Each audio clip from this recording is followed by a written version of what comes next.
Greetings, everyone! And welcome to Saturday Night Insanity. I am your host, the guy with an itchy nose. Oh, I'm the first one in the Hangout. I wonder, did the Hangout link changed? Did it changed? I just said that. Did it changed? Why are all my cameras wrong? Hold on. Why are they all sideways? Oh, yeah, something is different here. I can't quite put my finger on it. Why are there two of me? That's just really, I don't know. Yeah, hold on. I'm gonna rearrange these. This is just messing with my head. They're both awkward angles now. Hold on. There we go. Okay. And let's put you. I don't know. Here.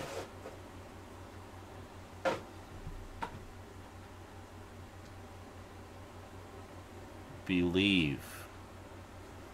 Yeah, that's great. You can't even see it. Hold on. But there. Believe. On the stack of broken hard drives. We will believe that they will work one day. Oh, there's 5 of you there. Awesome. Well, Munt is wonderful. I've only used it for that one thing, the Rise of the Dragon thing, so yeah, it works great. I tried it out with a couple other things. It seems to be kind of hit and miss as to how well it works, but with certain games. But anyway, let me find where the hell the boys are. Boys, where are you? Oh, excellent. Stoutman says they are judging my camera placement, my desk, and potentially more as the night goes on. That is excellent. I can't wait to go and judge Stoutman for various things. Okay, hold on.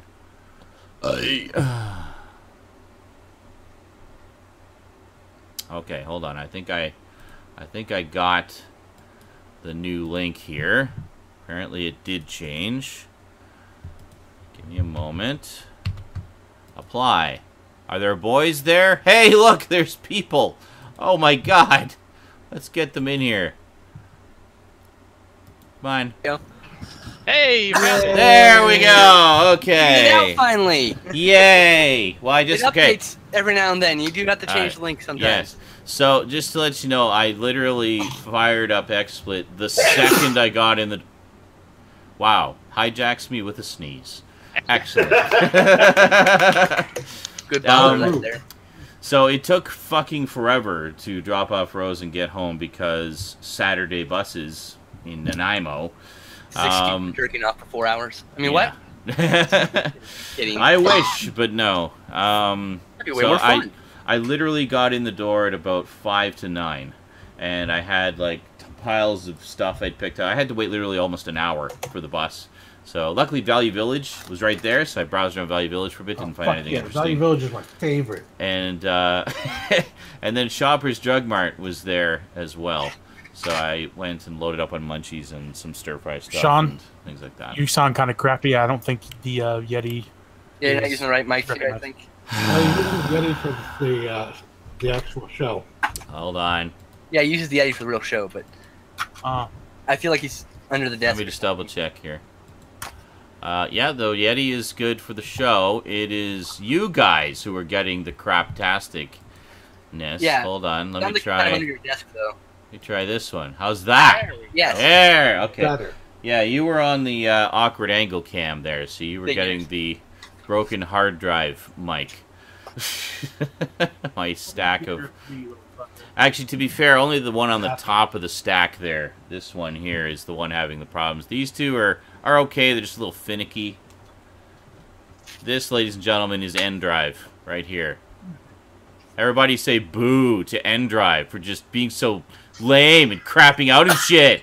Boo! Oh, random what's the word? Random non sequitur. Do you need those Lupin soundtracks again? Sure. I actually didn't even have much of that. I had like the theme songs. And that's Oh, pretty really? much it. I've got a 5 gig file for you then. Sweet. With 43 albums in it. Okay. Say hi to your nephew, Skin Slip. Hi! Hi, Mopar. Oh, you're so cute! Oh, I want to snuggle him. Thank you for the people in the chat who booed NDrive. Thank you. Yeah, Indrive's a piece of shit, yo. My What a friends did not. This is my munchies. I got some battery chips. Yeah, Got- battery chips. Got regular nature. Nice. Potato chips, Crusteals. And apparently barbecue is the same in French. So it's savor, barbecue flavor, potato chips, Crusteals. And these were on sale for $1.99, so I got some Erichide's Defeat. Okay, it's a 3 gig file, but still 43 albums. That's okay. Virginia Variety Party Peanuts with sea salt, so that's pretty awesome. Oh. And then I also got some chocolate au lait biscuits digestifs naps de. Can we talk about how in France, party is defeat? Defeat. Defeat. So some milk chocolate covered digestive biscuits, which I know you guys love the appetizing name of that product.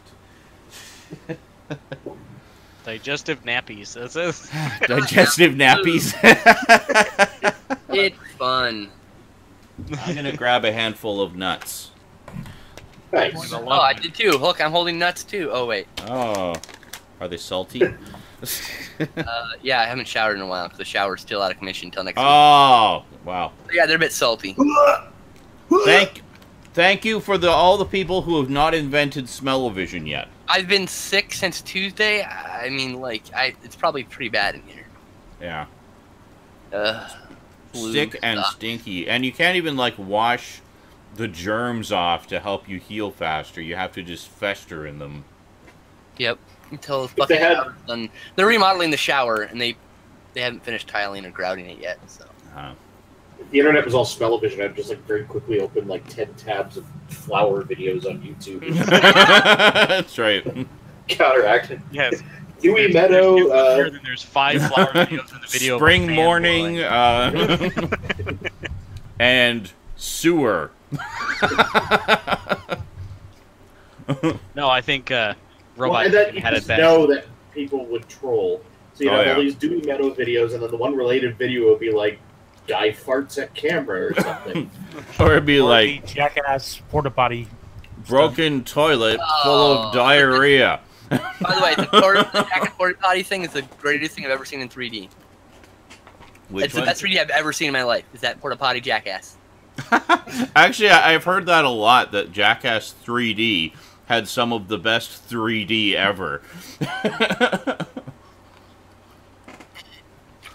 Yep. I really want to see that in 3D. It's unfortunate because some of the things you see in that movie are very So, fucked up. Yeah. It's even worse than 3D. Just flying around you. speaking of fart, I had a thing to share. Oh no. So, SNI followers will remember from years and years ago the epic crack up over the Wendy's training video. Yeah. The chili could be served with cheese. So Yeah. I watched that again today, and I was reading through the comments, and I found another one. Oh, God. There's the one line where it says, "Cookies should be whole, never broken or cracked." Uh-huh. And somebody posted in the comments and said, "When I first heard it, I thought it said cookies should be whole. If it's broken, oh crap." And then somebody replied and it said, "Your comment made me laugh so hard I just farted in front of my crush's parents." What the hell's a bar of Vimix? So just Great imagining impression. sitting there like meeting the girl's parents and just Wow, sweetie, you got a real winner there.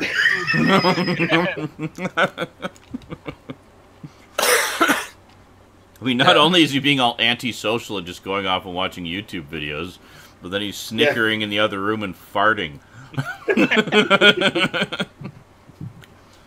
Could be worse. I heard of one on the radio, but a guy apparently went into his in-laws' bathroom to watch porn on his phone.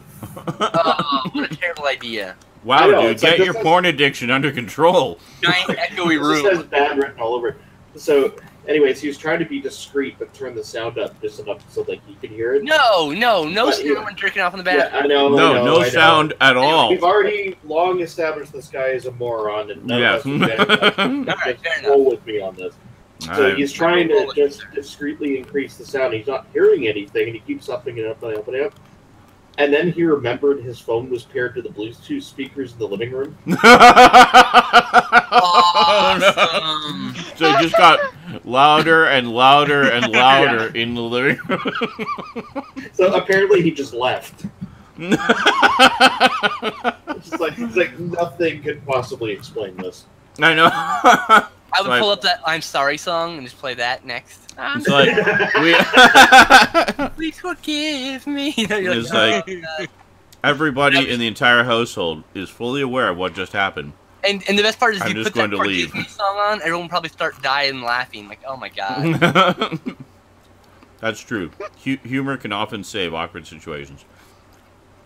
But And you have to explain that you accidentally clicked on the wrong link that someone sent you, and you're like, yeah, oops. And then I try and turn it down, but it's the wrong button. accidentally. Yeah, you can do it. Oh, yay, Jamie's back. Hi, Jamie. I can just imagine, like, having some nice conversation with the grandparents in the living room. So they, It starts off quietly, and they're wondering where it's coming from, and then it gets progressively louder and louder and louder. So it's just blaring This to is why, the... this is why you only jerk off the pictures in the crapper. Just saying. Or how about you wait till you get Wait home, till you go then home, jerk yeah. off. Look. You've never been in public and just had the fucking urge? Really? Then you can go all night. Oh, you've never been in public and go, fucking really gonna come right now. Yeah, but not while visiting my partner's parents in their home. Yeah. Really? Like, there is nothing that situation Yes, that really. would lead me to, like, I need to spank Alright. him right now. I know. I just can't wait. Well, I don't know. It's like, no, you just sit sometimes there. The urge is so having- strong that nothing but coming will fix it. No, see, I mean, that's a situation where you just have to man up. I mean, you have your civilized conversation with the relatives while sitting there with your incredibly awkward, painful boner, and No. then Go you jerk just off take quietly in the bathroom. and call take it- care of all of it as It's a you 3-minute when you get process home. if you go quick. Come on. I feel like I should be listening to the song "No Reason Boner" by Ninja Sex Party. No reason boner. No reason boner. That was good. No Now reason boner. the local. Slam the door against I'll go eat that time.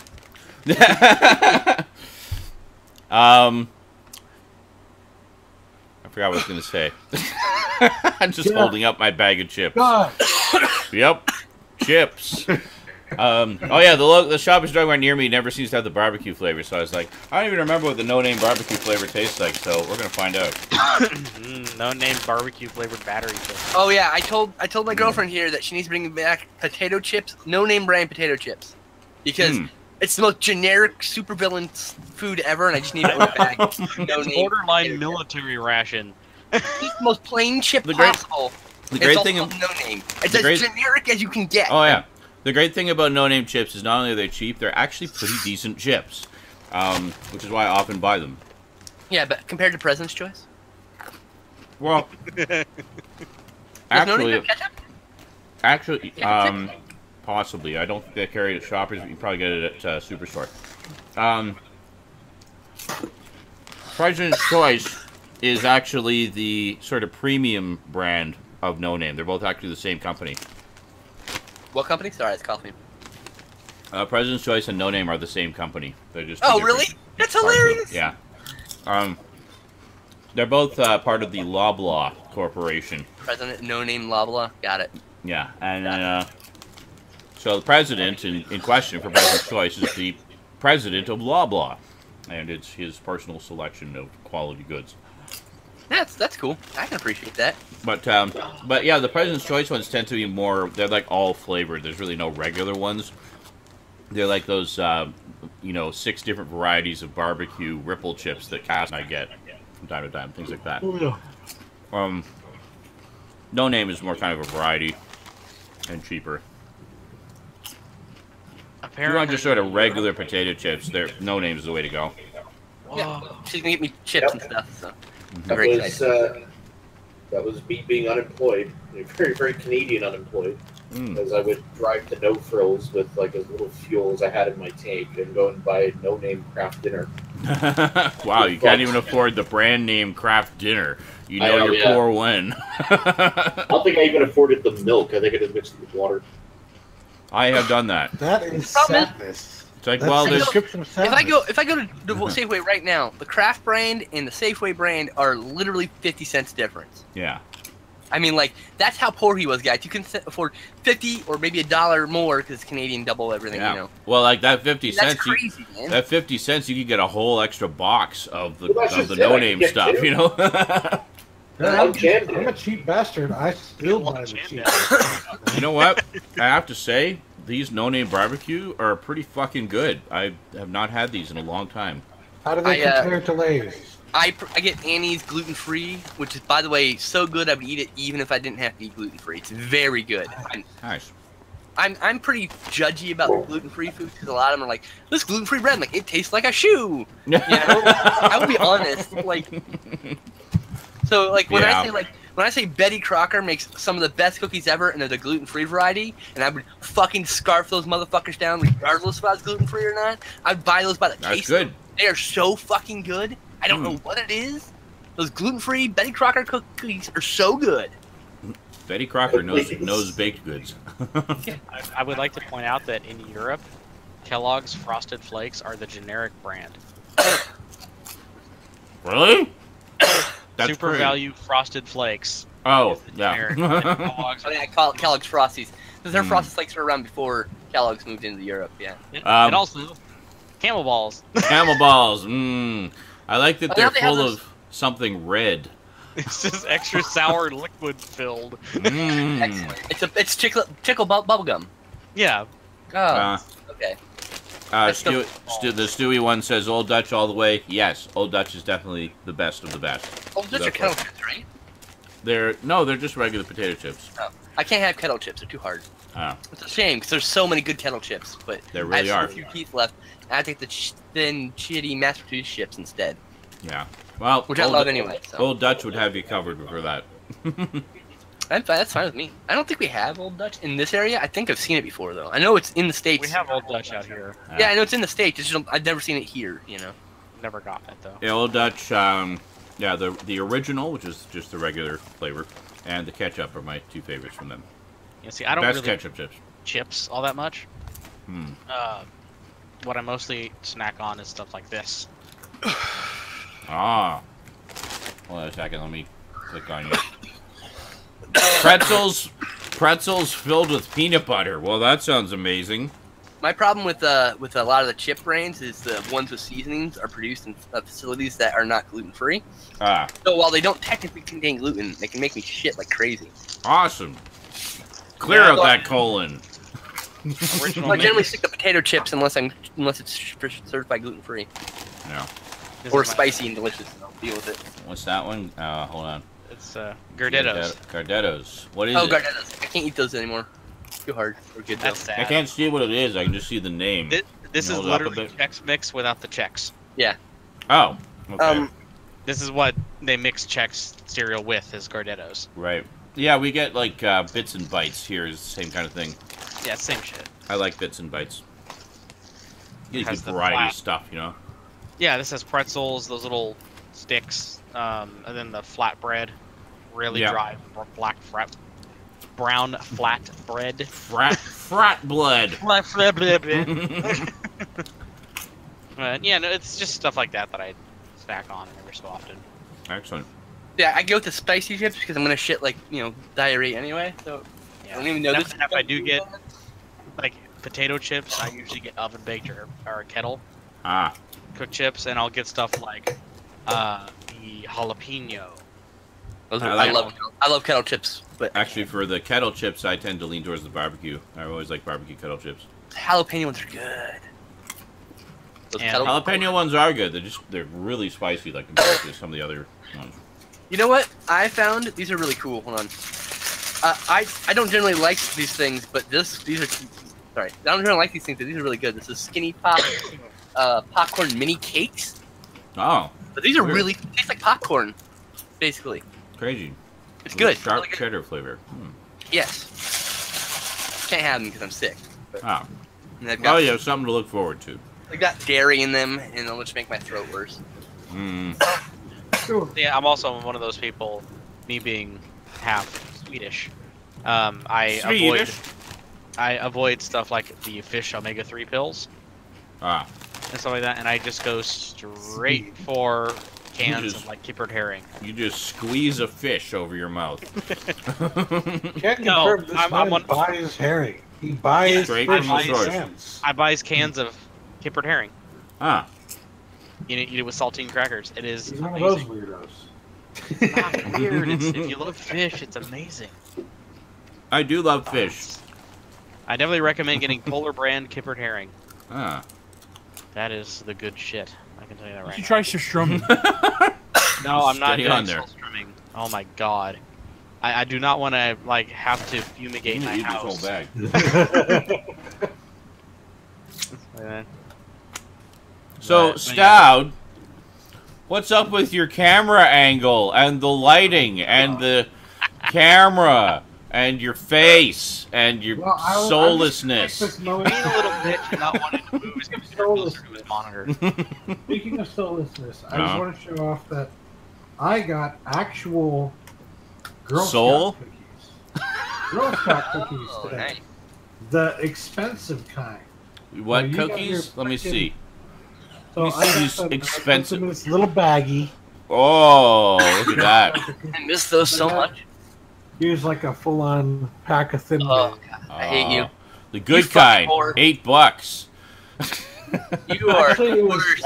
$5 a box. That's how much it is now. Holy crap. That's Girl Scout cookies, man, and they're small boxes too. Well, I'm going to choose the healthy route and have a couple of digestives. Like a box that size would normally have 4 rows of cookies, but they have 3. 'cause See, they're now's the cheap. tricky part because it's flat on both ends. But ideally, when you open the end, you want it to be the end with the chocolate on it, so the chocolate's always facing up.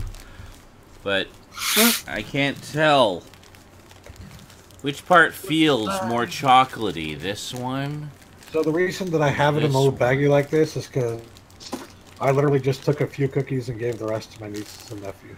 Okay, I'm gonna go with this end, the end with the picture on it.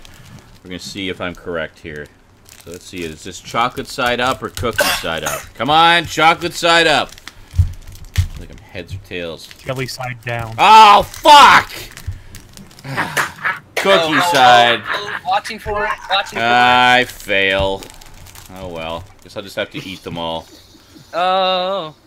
So there you go.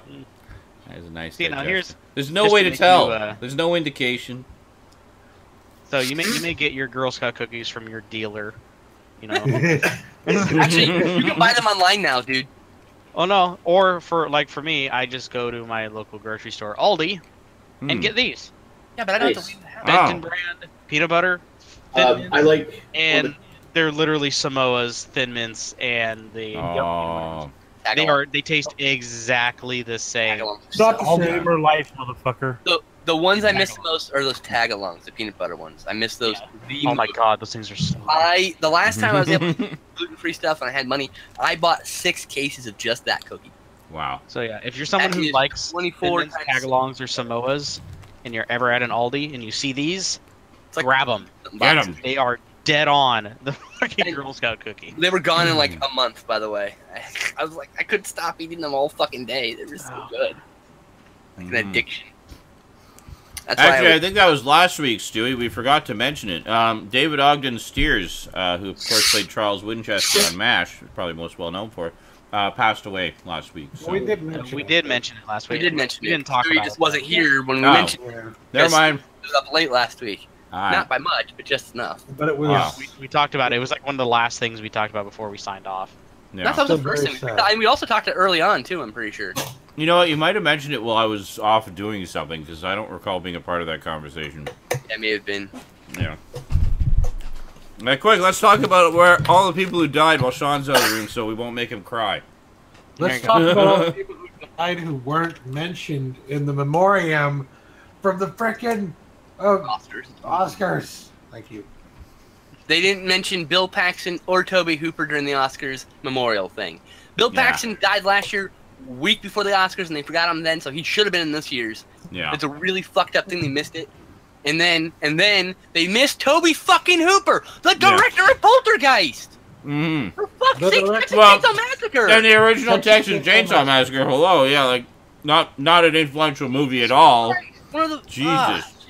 One of the greatest horror directors ever. One of the greatest directors ever. He never actually got a chance. He got shit canned in the 90s, man. Yeah. And he got like bumped down to low grade films because of he had a really bad cocaine addiction in the 80s. Yeah. I mean, like, and he fucked up on Poltergeist, and so I guess the truth is, Toby Hooper directed Poltergeist, but Steven Spielberg reshot a bunch of Poltergeists. So, like, if you if he hadn't fucked up, I think his career trajectory would have gone up. I think he would have gotten more movies, better movies. I really think he would have been a fucking titan. It's a shame. And it's a fucking shame they forgot him. He's definitely They forgot Adam West. respected in the genre. And Adam West, like, hello, the how man. many people grew up? All the people that weren't mentioned, Adam West was the one that pissed me off. That was the one that They pissed me off. forgot Batman. Yeah. The fuck? How And did you this forget Batman? this goes to show just how little the Academy Awards actually mean now. Like, they're not about entertainment. They're about I didn't who watch a single paid more to be Academy mentioned, Awards or the Oscars or anything like that. The only reason I know about this is because it got a lot of rage on Twitter. That's the only reason I know. I didn't watch it either. Good, rightly so. I watched the memorial video because it got posted on the internet like right after. And I watched that and I was like, wait a minute. That's no Toby Hooper. So how about next year? Twitter. So how about next year? They have Bill Paxton, Toby Hooper, and Adam West mentioned in the memorial. Oh yeah, these people died recently too. Oops. We forgot these guys last year. Sorry. We didn't think they were that important, but apparently 3 of you did. So. Sorry. On the plus side, hey, at least Get Out won an award that was actually relevant to what kind of film it is. Yeah. And that's because neither of the fucking award ceremonies recognize horror or sci-fi as valid genres. I know, it's fucking ridiculous. And obviously the biggest thing that made internet fucking explode was Best Picture and Best Director going to Guillermo del Toro in The Shape of Water. That's a good thing. Yeah. Yes. For sure. I'm glad that his Splash remake got the attention it deserved. Wow. I was thinking Reverse Little Mermaid, but okay. The Reverse Little Mermaid? I don't know. Well, there's this video going around comparing The Shape of Water to Splash. Yeah. I mean, I've seen the clips side by side, and it's uncanny in a lot of shots. Yeah, I've seen The Shape of Water. A lot of those people are doing that as like a judgmental thing, like, oh, it's too similar. Like, but like, I think people are just too quick to snap judgment. Like, early, like. Did you ever? I'm sorry. What I'm saying is, opinions are so quick and reductive. Yeah. It's offensive. Like, someone popped in our chat and was like, "Oh, Wrinkle Time sucked. There was too much CGI." And like, that's not a reason for a movie to suck. I'm sorry, it just isn't. Well, and also it's Wrinkle in Time. It by necessity is a special effects extravaganza. But is it because the characters were bad? Was it a bad story? Something else didn't engage you. That's like saying the movie the problem is Oprah. You can forgive bad CGI if there's a good story. So if you think there was bad CGI, there was too much CGI, that's because something about it didn't connect with you. Now, by the way, the movie actually got really good reviews, so that he's wrong probably, but it's been a very popular children's book for a while. So, but I mean, like, but that kind of reductive attitude, too much CGI. I'm like, sit the fuck down, bro. There's more to it than that. I don't like CGI anymore than you do, but I'll be back. All right, guys, follow me. Take this hand. Now take this hand. Now firmly grab these and calm your fucking tits. Okay? And just realize. Firmly grasp it. That's it. It's like I'm calm. The criticisms of Mute really piss me off. People are like, it's so slow and weirdly paced and oddly shot. I'm like, what the fuck are you talking about? Yeah, you said the same thing about Tomorrow. Go fuck yourself. Go fuck That yourself if your opinion I is found that offensive too because really, Pissed me there was nothing slow about Mute. There was movie? nothing slow about Mute. Fucking so I don't know good. Where I have a anybody feeling- comes up with this, it's too slow. What do you? How? Here's- When? Show me examples, specific fucking examples of All how the scenes and when he's where it's walking slow. apparently are your examples. Whatever. Oh, you can't show somebody walking in a movie now? Are you? Yeah, they're like it's just an excuse to masturbate over the special effects. Like, no, it's showing his fucking journey. It's showing he's taking a long time and he's very deliberate. You fucking idiots.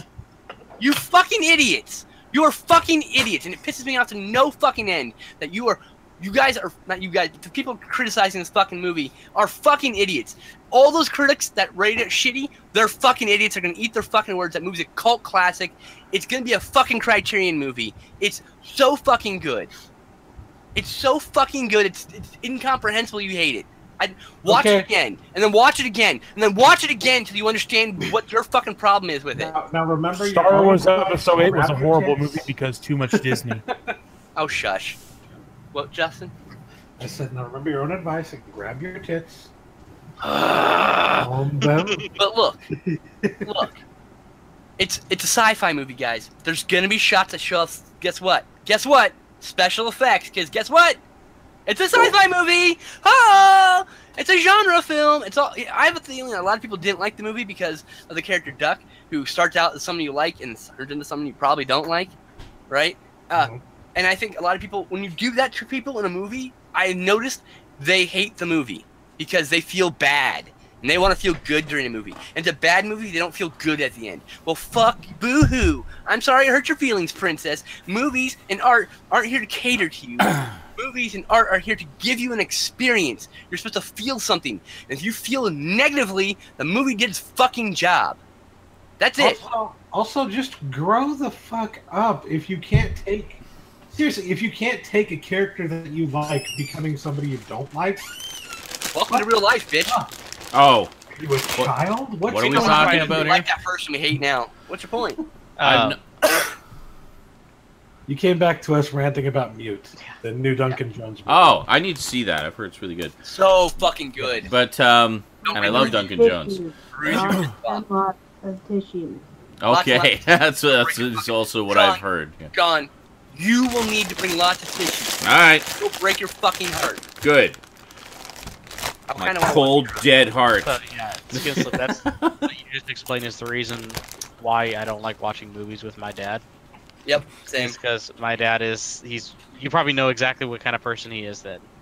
He watches movies to just watch a movie. He doesn't care to understand it. He doesn't care to feel anything. They're looking for Oh. light He shows and other sees things. movies, video games, music as And they just- mostly watch blockbusters, right? yeah. Exactly. And Now, it's there. blockbusters, obviously, are a lot of them are vapid. Told me to my face he flat out hated the new Star Wars movie and he didn't like Tomorrowland because he couldn't follow it. Whoa, Tomorrowland's so good! Oh, that's another one I got shit on. I never understood. He goes, it makes sense. My favorite No. shit review was, it pangs with nostalgia that never existed. Fuck you, you reductive piece of shit. You just like the good headline. That's not at all what that fucking movie was. Yeah. You're a piece of shit for being like that. Because you caught... That review was one of the reviews that fucking sank that movie. Which is bullshit. I want that person's head on a fucking pike, damn it. Fuck that guy. That movie deserved to It's have a like this week when the fucking poo trailer dropped. I was like, hey, this is poo, but you know what? I'm still wanting to fucking see this movie. Yeah. Oh, dude. You have it any was like... idea how excited I was? That's what triggered us earlier. Oh, sorry, Eric. Go ahead. Oh. No, I'm one of those like you guys. I'm one of those people who watches. I mean, yeah, I'll watch a mindless movie and watch a movie to enjoy myself. Of course. But yeah. I'm not closed off to the point to where I can't try to understand a movie. And you mentioned the new Christopher Robin movie. Yeah. When there was a new animated Winnie the Pooh movie came out, I was very fucking excited to see that movie. Yeah. And no one around me understood why. Not Like- a single person outside of this chat here. Disney and these fucked up people so here. hard with the release of that movie. They released it the same weekend as the last Harry Potter movie, which Wow. means it got buried into the tiny fucking screen at the theater opening weekends. Yeah. Next to very loud Harry Potter battle noises over it. That's fun. Exactly. People, Winnie the Pooh, blam! Ah, Harry! Other than Oh, that bother. wasn't really good. That's one of the reductive opinions that pissed me off earlier was, oh, Christopher Robin, it's Peter Pan but with Winnie the Pooh. No, fuck you and your reductive shit. Also, your avatar is Ferngully. Go fuck yourself. Now, it's funny when it's a joke, but if you think that's a serious criticism, you can literally take a fucking stick and shove it up your ass. You fucking suck. The Avatar is not Fern Gully. It's also Pocahontas. Get it right. Neither of those things. That reductive It opinion is is crap. absolutely those things. Those kind of Avatar is reductive crap. opinions are literally worthless opinions. You can literally just discard those. No. They're not good or valuable opinions. Not every opinion. Now, we had this thing in America where everyone thinks everyone's opinion matters. No. Everyone's voice matters. Not every opinion matters. If you're talking racism, no. or It's not a reductive reductive opinion. It is simply a comparison of how and indicating how derivative it was by saying it's except very. that's reductive and bullshit. No, It's it's not. originality. Yes, it is. It's very similar to these things, and therefore I did not like it because of the lack of originality. This is why I do. No, yes. Name any movie, and I'll tell you 5 movies that are just like it. No, this is why I do not like Avatar, because I found the story extremely lazy and derivative. And Unobtainium? Oh, fuck brilliant! that! It's a real concept, fuckface. Yes, it's a concept. It should not be the actual name of something. It is a fucking placeholder name. Avatar's awesome. Lazy writing. No, it isn't. Avatar 2, 3, 4, 5, and It's so not awesome. Don't care about the sequels. I will see them all Your reductive once. opinion sucks and it's not worth it, by the way. No, my opinion is actually the majority. You're also wrong about Titanic. Go fuck yourself. Titanic is such garbage. Oh my god. Wrong. No, not wrong. Wrong. What? I'm not allowed to not like a movie just because you do, like and because you find all these bullshit justifications for why you think it's awesome? Fine. Yes. Exactly. I'm glad Titanic is crap. It's Stout, not. I like your I disagree, I should say. It has some Literally nice just says effects. rage emote. Special effects. There's no rage to it. It's just rage emote. Yep. And apparently, Morgan's just eating popcorn. Snacking away. No, see, reductive reasoning is what you started off saying saying there was too much CG, therefore it sucked. Like, that has nothing to do with anything. Oh, no, but people will about say, that no, movie. it's not that Avatar people will say, it's like Fern Gully, so it sucks. Like, no, fuck you. You know what else is like Fern Gully? Pocahontas. You know what else is like Fern Gully? That one with that fucking hedgehog. Over the head, what is it called? Over the head? Over the head? Not over the hedge, no, it's an animated one. Oh. Fuck. Yeah, the hedge Once isn't upon about a time- hedgehog. once upon It's about a raccoon. Once upon a something or other. I can't remember what it's called. Anyway. I know. Yeah, Once Upon a Forest. You know what else? There's like 9 other movies with the same plot. Guess what? There's no original plots. Man versus man versus nature, man versus self, man versus technology. What else do you want? Those are only fucking stories you have. Oh. That's it. That's it. All the stories. I gave you all the stories right there. All of them. Every last story in existence. Dances with Wolves, that was the other one. I don't know where they got that one. That's a great fucking movie. I will openly admit. I Yes, have no idea Dances where with they got Wolves that. is a great But I'm saying- film. Anyone who says, "Oh, it's too derivative," man, there's 4 Avatar stories. being Dances with Wolves in space is not a great story. You try making a story. There are 4. Here you go. Hold Go on. ahead. Why isn't that good though? I like those stories, and I'm just like, I don't understand why I would love to see Graham it being derivative of that and Mhm. being set in space is a bad thing. I want to It's see lazy. Fast and Furious in I space. will Guy really goes to spy I will and goes completely native give and you- becomes one I of don't them think it's and lazy. I think goes the against Unobtainium his is own lazy, people. but I don't think the script. I'm that That's- person who comes up the rear and is just like, I didn't like Avatar because I thought it was boring. yeah.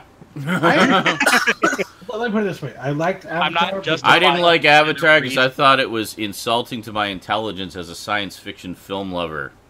See, I didn't I need to liked come it up with a because reason of Blue. or I don't Especially- need to justify it. yeah. I just personally found it boring. Especially in can't sit all comparison through it. to James Cameron's earlier stuff. Like, you go back and watch Terminator, Terminator 2, and Aliens. Not even Those- as good as Titanic, to be fair. Those have I real couldn't sit through that emotional one either. depth and characters that you care about and grow to love over the course of those movies. I felt none of that connection to any of the characters in Avatar. Like, I really did not give a shit what happened to them. I'm own- gonna rank my favorite Cameron films with Terminator 2, Avatar, Titanic. No, kidding. I'm fucking with you. Anyway. Wow. No, but I'm saying Avatar is worse than Titanic. I'll give it that. It's not as good as a movie. Cameron is definitely losing touch because he's getting too big for. He's thinking more about technology and less about the story, which is the problem. Yeah. Well, I mean, he's always been about technology to some extent. He's always been big on pushing the boundaries. Terminator 2 was one that really pushed CG in films. I mean, nothing like that had been seen before. Period. Well, Titanic was made because he had that fucking sub that he had built and designed and shit, so he can go and film the fucking Titanic, and then he decided to use that footage to make a movie. You know. But there was some really weird. I remember like all the advertising for it. It was this weird thing that they did with that old lady. And the Abyss, yes. That was another good one. In the pendulum and all that. I don't know what the hell was going on. The extended edition of Avatar is better than the theatrical by a long shot. That's a lot more character. I can't definitely sitting there even that longer. is the one I will watch whenever I rewatch it. Here's kind of a thing that I kind of just looked at on Wikipedia. Basically, T2 had 2 writers, Titanic and Avatar. James Cameron was the only one on the script, so maybe he just needs somebody to come in and say, "Hey, you know what? Let's hold back on this." Rein him in a bit, yeah. Yeah, he was good early on. If you look at his early scripts, he did by himself, I think, right? Like they're good, but I think like it's too much work. He's doing too much work as a director and not focused enough on the writing, so his writing's suffering, I think. Well, and the same thing happened with the Star Wars prequels. Where I was just because when you go back with the originals, George Lucas basically wrote out the story, like the basic outline of the story, and then someone else wrote the screenplay. Had script writers write script, and it was a collaboration with the prequels. It was literally him sitting in his den at his word processor and writing all 3 of them himself. And Man vs. Society. Yeah. I guess there's 5 stories. My bad. There's also Man vs. Society. I forgot about. What is it? Man vs. Society, Man vs. Technology, Man vs. Nature, Man vs. Man, and Man vs. Himself. Yes. Those are the only stories you can have. You can mix and match. You can combine. Yeah. You can rearrange, but they're all the same. Those are the only stories you get, guys. That's it. Mm-hmm. Don't forget Man Every versus story ever. Dude. Written. What'd you say? Speak a man versus food joke? Man versus food? Probably a man versus himself, because you're fighting your own stomach. There you go. It was a joke. I know, but Man vs. Food is a man versus man story. A man versus dinosaur? Come on. That would be the world, yes. Yeah, it would be. Or nature. That'd be nature. Yeah. Man versus my ass. Like man versus man bear pig. Shawshank Redemption Society story, Man versus the lizard people. Man. That's Land of the Lost. Yeah. That man versus the lizard people that's man versus society stowed. Natural society, nature. The Democratic elitists are the blood-sucking lizards and the dinosaurs from outer space, and they're doing be raping children. See, Vermin Art raises a good point. He says the biggest thing for me, and one of the main reasons I don't like Avatar, apart from it bored me, was that James Cameron was saying that it was his magnum opus. It took him years to write the script and waited on the technology, but it totally felt like the technology outweighed the script, and that's he never rewrote it, is my guess. Basically, what we were saying. Yeah, it's one of those. He wrote it and he sat on it, and he never updated or improved upon it as the years went on. That he sat. The dialogue need polish. I'll give you that. Strongstad asked an interesting question. He says, "What about stories without villains, like My Neighbor Totoro?" Oh, I don't know. I haven't seen My Neighbor Totoro in like 20 years. Oh, like like stories without 20 years. It's been a long time. I think it's. Let me see here. I think that's almost a man versus nature thing because there's. It's strange because there's no villains in it, yet there is drama. There is some conflict. Like the kids being... It could be considered man versus himself. With I was just going to say, isn't that man versus himself? Okay, so thoughts and the kids worrying about their mother in the hospital and things like that. That would be versus self. I'm looking at a synopsis here, a little brief one. And it says that she has to go through the forest to find her sister, right? That's a man versus nature. You have to fight nature to find the other child that you're rescuing, right? Yeah, that's true. So, you're being guided by... get a lot of man versus nature, so... It's very relatable. Princess Mononoke is man versus nature. That's Yeah. Yes, literally, man, criticism in the case is the epitome of man versus nature. Absolutely. It's probably the best. Batman and Robin is Yes. man versus nature. It's, I love. it is technically, you're right. But Totally. it's actually both. It's both. There's plants in it, therefore nature. It's multifaceted. That's why it's the best Batman. No, so Wow, when I'm saying definitely. The only new idea they could come up with is like a man versus everything. So what I'm saying is, when you say something is derivative, everything's derivative. So Well, that's not yes, valid. it is. But there's like, I think needs to be a certain acceptable threshold of derivatability. No, you know, when that's you still cross bad that writing. threshold, it's like you're not even trying. You're just retelling a story that's been But told that's not before. because it's derivative. That's because Rather it's bad than- writing. Rather, That's not- well, yes, and this You're is not my looking problem at with like- Avatar. Is it's badly Focus on the written. wrong part, though. My point is, when you say it's derivative, you're saying that it's like copies too much shit, which is not true. It's just badly written. It's just badly Yeah. written, guys. No, it's That's not. it. Yeah, and The that's criticism's wrong, is what I'm saying. yes. Not that you have a problem with it. The criticism itself is just it's the wrong criticism. Yeah, You have a problem with the writing, which I agree with. I absolutely have a problem He's with the so writing. passionate about this. Yeah. Perhaps I love film. is Yeah. because you love film and you're Yeah. tired of people not understanding why they don't like. Look, and it's okay if you don't Yeah. like something.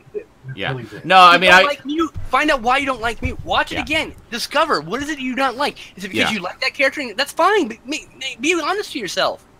well, I mean, remember when I did my Educate video about about Watchmen? I was calling people out for essentially the exact same thing. 'Cause I was just seeing people. Their entire criticism was it sucked, and it's like Yep. that's not a criticism. It's like fine. And I said in the video, I said that's not a valid opinion. You're not actually giving an opinion about anything. You're saying that as a definitive statement. It sucked. It's like no, actually, it did not suck. It was a competently made film. It was a competently written and acted and directed and edited film. You simply did not like it, and that's fine. You're allowed to not like things, but to definitively say it sucked is wrong, because if you just break it down at a purely technical level, that is a well-made film. Look, You know? I took film Like film Avatar. school for Yeah. like 4 years. All right, guys. So Shut up, I have a leg up. I understand, but here's the thing. I took an interesting class about criticism, and in it we had to come up with a wrong opinion but defend it correctly. This is what Armand White does, by the way. And Rex, well, not Rex, he's trash, but He's so good at you guys. He's like no, a professional. I had to troll. defend. I had to defend my wrong opinion, which is not my real opinion, by the way. That Days of Heaven was a badly shot film. Which, by the way, it's not. It's beautiful. But like you can have, if you have like Which if film? you have yeah. enough sources, like I think it's badly lit because it's not realistically lit. Everything, people are obscured sometimes by the light. I went on this whole tirade about it, right? I got an A in the project, but I mean, it's not a true opinion. And now I may not like the lighting, like you may not like the lighting in Days of Heaven, right? And that's fine, but understand why you don't like it, and then express that better. And if you can't, just read more on film. You have to read. Yeah. You can't. You think you're a film buff, but you haven't read a film book, then you aren't a film buff. Well, you're a film buff. Being a film buff isn't just a matter of watching a bunch of movies. It's about, as you've always said, whenever we brought this subject has come up, it's about knowing how to read a film, not just watch it passively. You have to actually understand what you're seeing, and in doing so, you get a lot more out of a film that way. I mean, when you start to pick up on the little subtle, double meanings of things and the subtext and the different layers that have been put into it, and just on the technical level, when you start to like see what they've done and really appreciate, like, wow, I really like how they composed that shot, or how they lit that shot, or that it was really did you see how long that sustained shot was? That was really cool. There was no cuts Like there. when you say that, do you know why it's a well composed shot? No. Well. Yeah. We should probably understand that. I recommend this book called The Major Film Theories and Introduction by Galaxy Books by a guy named J. Dudley Andrew. It is a really easy book to read. It explains all the most fundamental film theories, all the different, it breaks down things. It talks to you. It's like a for dummies book, but not that stupid. It's way more. It's better. It's a really good introduction book, and all you have to do is Film read 101. that. If you read that, you will have such a leg up such a leg up on anybody else who hasn't even looked at a fucking film book. Just one book. It's like $18 or $3 on Kindle. It's a textbook, so it's a bit expensive, but it's only like that tall, and so it's like this thick. It's like 200 pages, less than that. I think it's like 180 pages, and it gives you a source for everything where you can read up on other it'll give you a bunch of theory. Like, here's this theory of thought. Here's a color theory of thought. Here's this, right? And then it'll say you can find more in this book. So you can continue, if you find something you really like some people are obsessed with color theory. Here's auteur theory. Talks about auteur theory and all that stuff, and the whole the Sergei Eisenstein School of Editing and juxtaposition. It talks about all this shit. I like the pretty pictures. There are no pictures in the book. That is the one drawback. Sorry. A book about film with no pictures? Yeah, it's about film theory. What shit is this? I mean, I've got. Oh, speaking of color theory, I need pictures and crayons to color them if they're black and white. But also, Ronnie, you can't compose a fucking shot to save his life. Ronnie, you? Excellent example of bad framing. Hey. There is some exemplary, and I mean exemplary, side boob shots in that film. There's some spectacular side boob. Yeah, punch. I'd also say that's a really good example of bad use of color theory. Okay. It's not. It's like okay. If I explained to you what color theory was, right? It's still using the color to note specific things. In this case, Jason is blue and Freddy is red. Oh, dude. Colors, right? So that's fine. But then what he does is then splashes the entire background with giant blue light, which looks unnatural and stupid and is really on the nose, and that's why it's not okay. Dude. You would just be like, Jason would be dressed in blue. Dude! Would be dressed in red, and that's how you would use color theory. I keep duding until I get a word in. Dude! Sorry. Master of color theory, Vittorio Storaro. Yes. Yes. Anything that Dario Argento has touched. Yes, there is a wonderful documentary on the DVD of the miniseries, the director's cut version of the miniseries adaptation of Frank Herbert's Dune. Because he actually hired Vittorio Storaro to do the cinematography for it. Oh, yeah, Vittorio Storaro is a bit crazy, but yeah, go ahead. He is, but he definitely has a deep understanding of color and its significance and its effective use. Not just for pretty lighting, but also to aid the storytelling. So, for example, there's a great documentary on there called The Color Wheel, and it's all about Vittorio Storaro, and they interview him and they talk to him and stuff about what he did with Dune and just how he generally approaches color. And it's absolutely fascinating, and you really see the miniseries in a whole different way when you see just how that was used to further the story and also just make it look really nice. Listening to film commentaries with specific directors or cinematographers. Oh God, or editors will get you a lot of leeway. I mean, funny enough, one of my first sort of film schools in a box like that, after all the shit talk we just did on the guy, was Aliens, the special edition Laserdisc of Aliens, because it has you can get all of the Laserdisc content if you want to see everything that I saw. It's on all the DVD editions. It's on all the Blu-ray editions now. It's become just as part of the standard extras package. But you go to the Laserdisc archives, and it's all there. But fascinating stuff. I mean, it went into the whole damn production process, right from concept all the way through pre-production, and there's sketches and designs and like test footage of how they're trying to figure out how to do the different aliens and stuff, and just all the way through the production process. Oh yes, oh my God, Bluto, yes. That is another example. Like, that is an even more in-depth example. I would say this is for epic filmmaking. Yeah. I have a perfect example, by the way. Yeah. One of the best examples is the Criterion Godzilla. The commentary on that delves into socio-political, and then the second one, the King of the Monsters one, talks about like how the film was like constructed and like pretty good details. I was going to say, like, with Lord of the Rings, I mean, that is literally film school in a box. I mean, every single movie, like the extended editions, every single movie has, like, 4 commentary tracks with different people in the production and such. And they're fantastic. Pilgrim has, like, 4 commentary tracks. Yeah. And then on top of that, each one has like a 4-hour-long documentary, just a kind of fly-on-the-wall style documentary with a few bits of interviews and stuff along the way, all about the production process. And then there's a lot of sort of branch-off documentaries about different phases of the production process. It is just exhaustive how many extras there are on those sets. But if you want to know all about, as Zach said, epic filmmaking, just get those 2 extended sets and watch everything. Anything Edgar Wright ever did. Justin, Yeah. you were trying to say something before we all trampled you. Yeah. I was a great modern day example of color theory in practice in Star Wars Episode 7.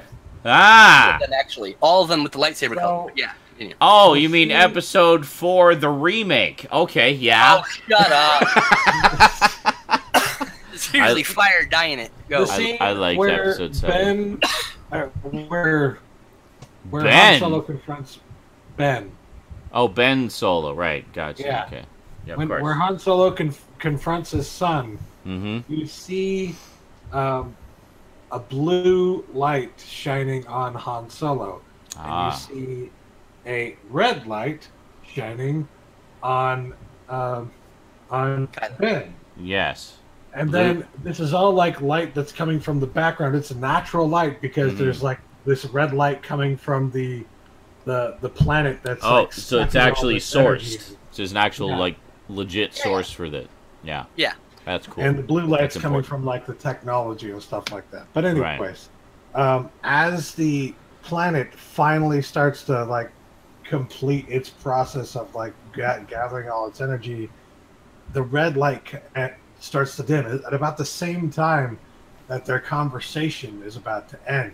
Mhm. And then you just see like complete and total black darkness, or very close to dark blackness, Mhm.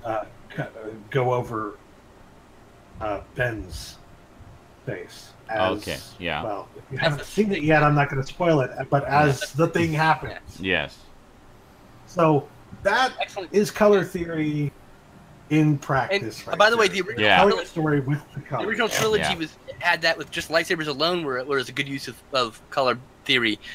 That Sith always wore black and had red lightsabers. That's an example of color theory. So now he kind of fucked up when he did the remake, the prequels, and he had like a million different color lightsabers, and now everyone has any fucking color they want. But Mm-hmm. yeah, They gave the original black Star guy Wars a there was some purple color. lightsaber. ABBA. Yeah, and see that just getting back to that Dune miniseries for a second here. That's another example of one that I see people reductively reviewing. Because it was It's derivative produced. of the David Lynch movie. That what? Sorry. What? It's derivative of the David Lynch movie. Oh, whatever. Actually, it isn't. Which I was looking for that, like seeing. Okay, I wonder how much, like in terms of the design, they're Reference gonna something? lift from the David Lynch movie, but they didn't. They actually took like a completely different approach to almost all the design, other than what necessarily has to be similar, just because that's what's described in the book. But no, one of the things I see it reduced to a lot is just people hate it because it was fairly low budget and looks cheap, quote unquote. And I think that's stupid because, especially me, because I love a lot of really low budget stuff. I mean, for God's sake, classic Doctor Who and just 70s British or 70s sci-fi in general is like my favorite kind of sci-fi, and it's as low budget as it gets. I mean, literally sets made out of styrofoam and cardboard. You don't care because the stories and characters are great. But the thing that worked really well about Dune, and what a lot of people don't seem to realize, is that they were quite aware of how low a budget they had, and quite aware of how ambitious it was to try to do something on the scale of Dune within the confines of that budget. So what did they do? They just rolled with it. They basically treated it, instead of trying to make this like an epic film, just a be-all, end-all spectacle, let's treat it like it's an opera. Like it's an opera being done on stage. And let's use that kind of philosophy when we're putting it together. And so that's why a lot of the sets are very minimal. where basically you have a gigantic backdrop, and yeah, you can tell it's a backdrop, with, say, like, where they're in the middle of the desert. They have a gigantic backdrop of the desert yawning into infinity, and then just sort of the stuff in the foreground that the characters interact with.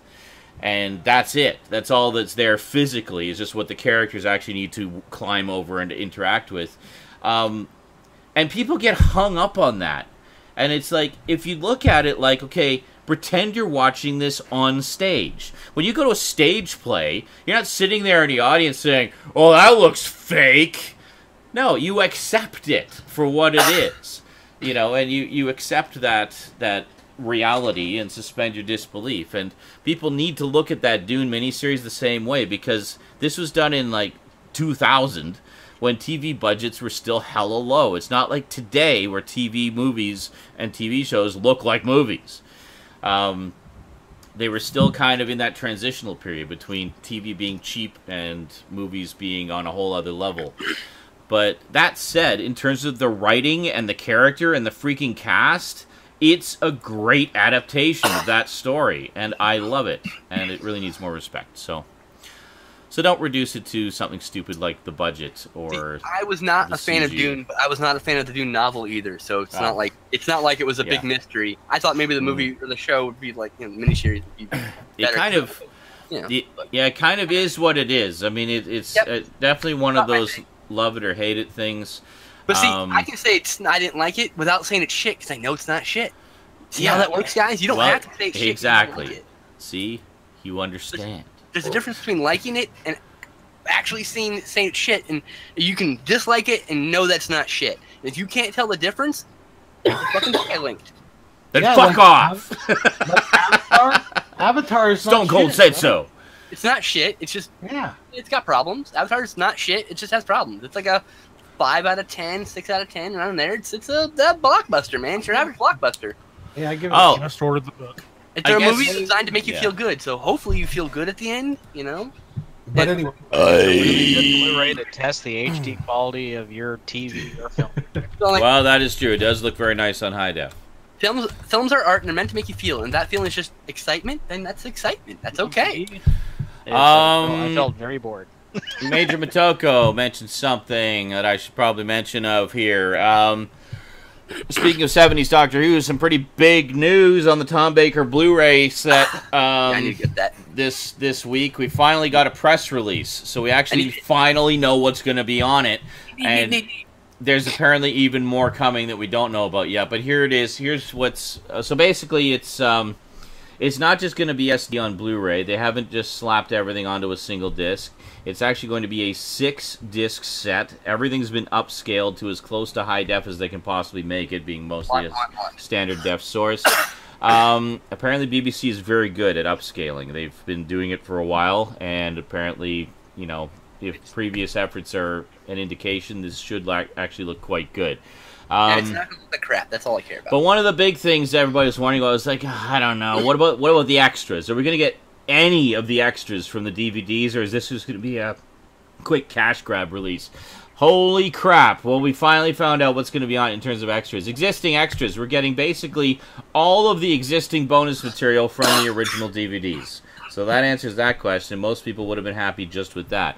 But to make it enticing, even for those of us who own the DVDs, they are also including a brand new 1-hour candid interview, Tom Baker in conversation. So I want this very badly. An hour of Tom that we've never seen before. Behind the Sofa, classic clips from season 12, viewed by Tom Baker, Philip Hinchcliffe, Louise Jameson, Janet Fielding, Sarah Sutton, and Sadie Miller. And it's just the first season of Tom Baker. That is correct, yes. It's the first 5 stories that he was in.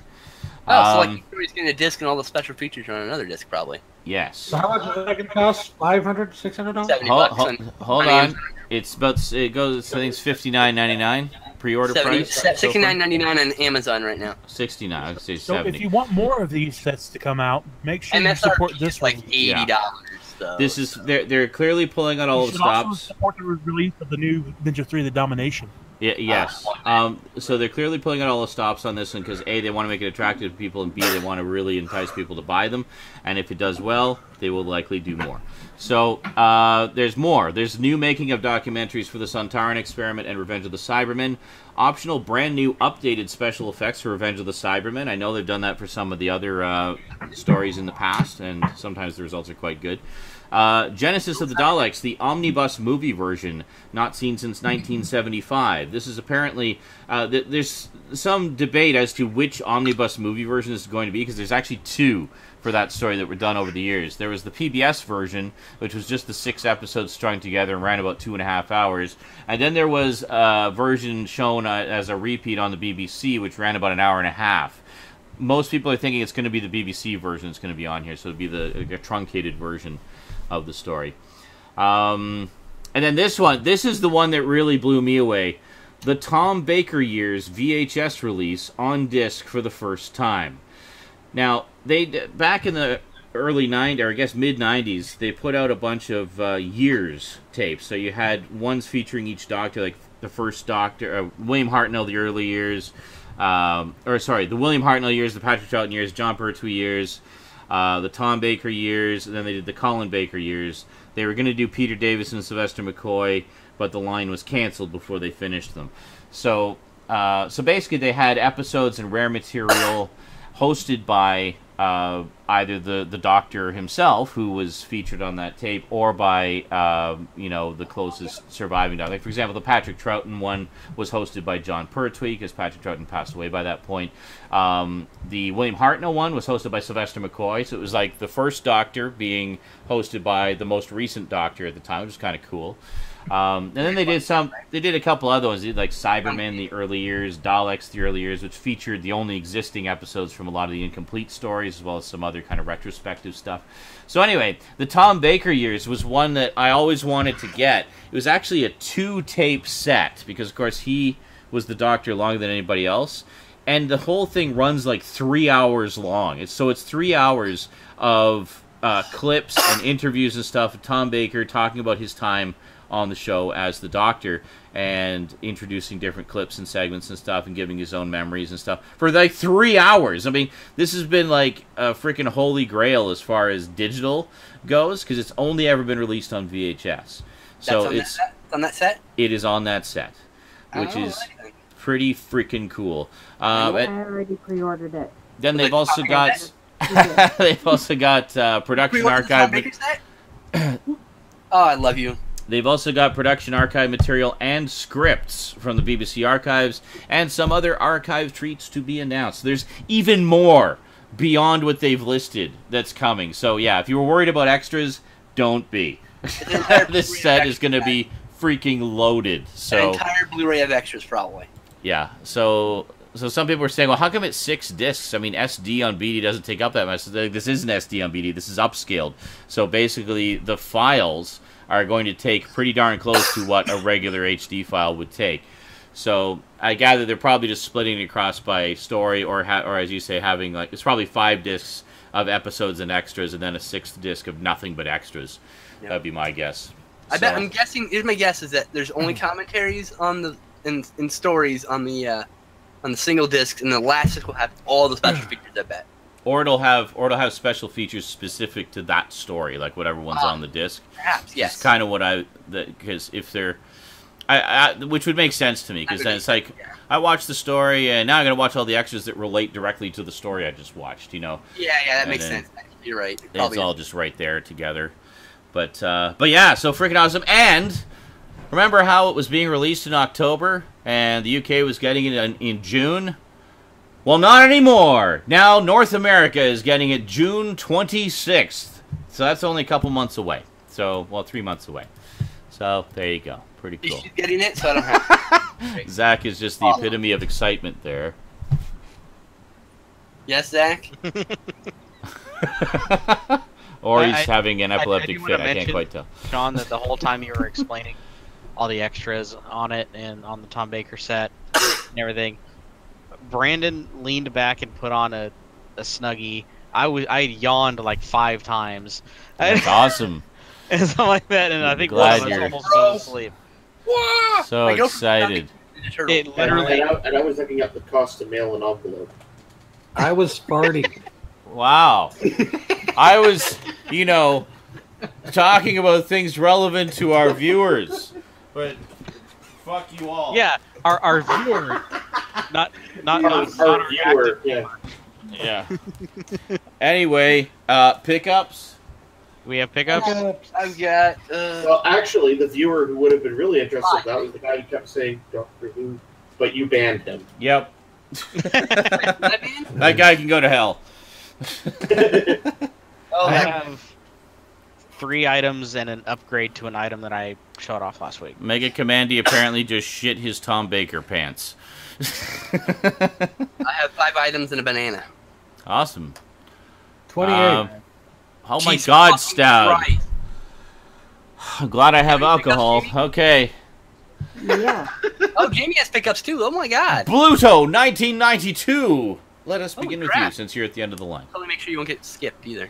I will make sure Jamie does not get skipped. Good. I didn't think I would. No, you won't be. Good. Don't worry. She's very quiet, so yeah. That's okay. We'll be attentive and listen intently. So, Zach, got any pickups? Yeah, I Okay. got Jay and Silent Bob Strike Back on DVD in the original thick case Nice! That's the one I have, because too. it has all the features. Yes, that is the reason to second have disc, that that's one. why. Saw this in Big Lots. I was like, dude, I love hockey movies and I love Patrick Swayze. Youngblood. Oh God, so bad. Hey, with Chris from Parks and Rec. Rob Lowe is And so the funny. David in O. that. Russell bitches at Lily Tomlin for like. Love that movie so much. I heart Huckabees. I haven't seen it. It was $2 at Goodwill. So That is a good example of contentious art making. Contentious. David O. art. Russell is a contentious artist and a perfectionist, and you fuck up, he yells at you. Oh, that's the one that he was bitching Yeah. at Lily Tomlin and. Oh, Yeah. I've seen the behind The the movie- scenes clip of that. Okay. The movie's really good though. Yeah. David O. Russell is trash person. crazy. Yeah. in the Valley of Elah, which is a highly underseen movie. It's all for us. It's for every liberal cuck out there, you know. Is it directed by, Yay! is it directed by Jones? Cucktastic. No, it's directed by the guy that directed Crash. Oh, okay. Oh, So- never mind. I don't want to see it now. That fucking movie no. I saw Crash. And you know what? I'm never watching that guy's movies ever again. Fuck that guy. Who? David Cronenberg? Crash? No, The wrong movie Crash. about the people who get sexually aroused by No! car crashes? No! The other The Oscar-winning Crash. Really yes, Oh. somehow winning an Oscar really pedantic What the hell? Because it's movie really about good. racism. It's bad. Shallow and pedantic. It's not bad. It's just upset. It I got a touched double me on feature for several $3. The League of Their Oh. Own and The Natural with Robert Redford as the coach. Yay! He's Finally. not the coach. He's the fucking player. Totally the coach in that. That's the joke. He helps the guy who's at I've bat got a point on find Justin. himself by being a good I coach. Oh my God! I bought Zach this just because my- dumped on Justin. Damn. What? So I just Never let it down. Let Zach talk, you interrupting motherfuckers. all right. I had to upgrade my old version of this movie because the Blu-ray is fucked. It won't play for like 10 Ah, minutes That's of the movie. annoying. So I rebought Captain America the 3D version. I need Nice. to get I had the regular. I have the regular that as well. I still need to get the 3D. This is the first one. That's the Captain America I don't have actually, I have everything up to Spider-Man. and none of the Thors, none of the Iron Mans. I just I went really out. wanted to see this Yeah. in that Fathom I want them all. re-release or whatever the fuck it was, but I didn't have the time. So I picked it up on 4K. Nice. Oh, beautiful. With the Never original seen it, poster. so- It's beautiful. You've never seen the Dark Crystal? Well, you're in for a treat, my That's- friend. Well, damn. You're gonna. It's That beautiful. movie gave a lot of people I know That is, nightmares. if you're at all And not familiar for the with cool Goodwill stuff I got. the work of Brian Froud, that's basically like his dark fantasy paintings brought to life. It's amazing. Yep, First up literally. from Goodwill, Sticks and Stones. The Yay! Oh yeah, I need to get that. Youth restricted viewing from Blockbuster. I have them all Yes, down. I have that. It's on my. I think it's on my VHS shelf over there somewhere. The tower. I got rid of them all, but I need to get the VHS. I need to For capture $6. For $6 for what the current version of this goes for $45, I think. I got a first stack piano keyboard. it. Nice. It's awesome. So now you Awesome. can do I've been- little cheesy I've been- riffs to punctuate your comedy. Yep. I've been chicken pecking a bunch of songs for the last couple weeks. Nice. I've got a keyboard too. And the coolest thing, I don't know where mine originally is, so marked as $39.99 at FYE way back when. This is an amazing find. It was 50 cents. It was sealed, unused, the whole works. 9 months on laser. Oh. Amazing. Oh, on Laserdisc. Wait, you got it factory sealed on Laserdisc? Wow. Stout loved this movie, I know, so I might That's send it. The amazing. best Hugh Grant movie ever. And that is the Whoa. best. That is the best Hugh Grant Whoa. shit-eating grin That's on the not cover actually too. Like, I was about to say better than every other movie. yeah. About a boy is just bad. I think you Yeah. found a new profile picture there, Bluto. Oh yeah. You just know she's saying something dirty. Attaboy is better. What about So, Love that's Actually? right. I'm Hugh Grant, and you're not. That's a second. Well, actually, it's an ensemble cast, so not a starring vehicle. That, No. that was everything. So Excellent. That's fantastic. Good job. All right. Oh God.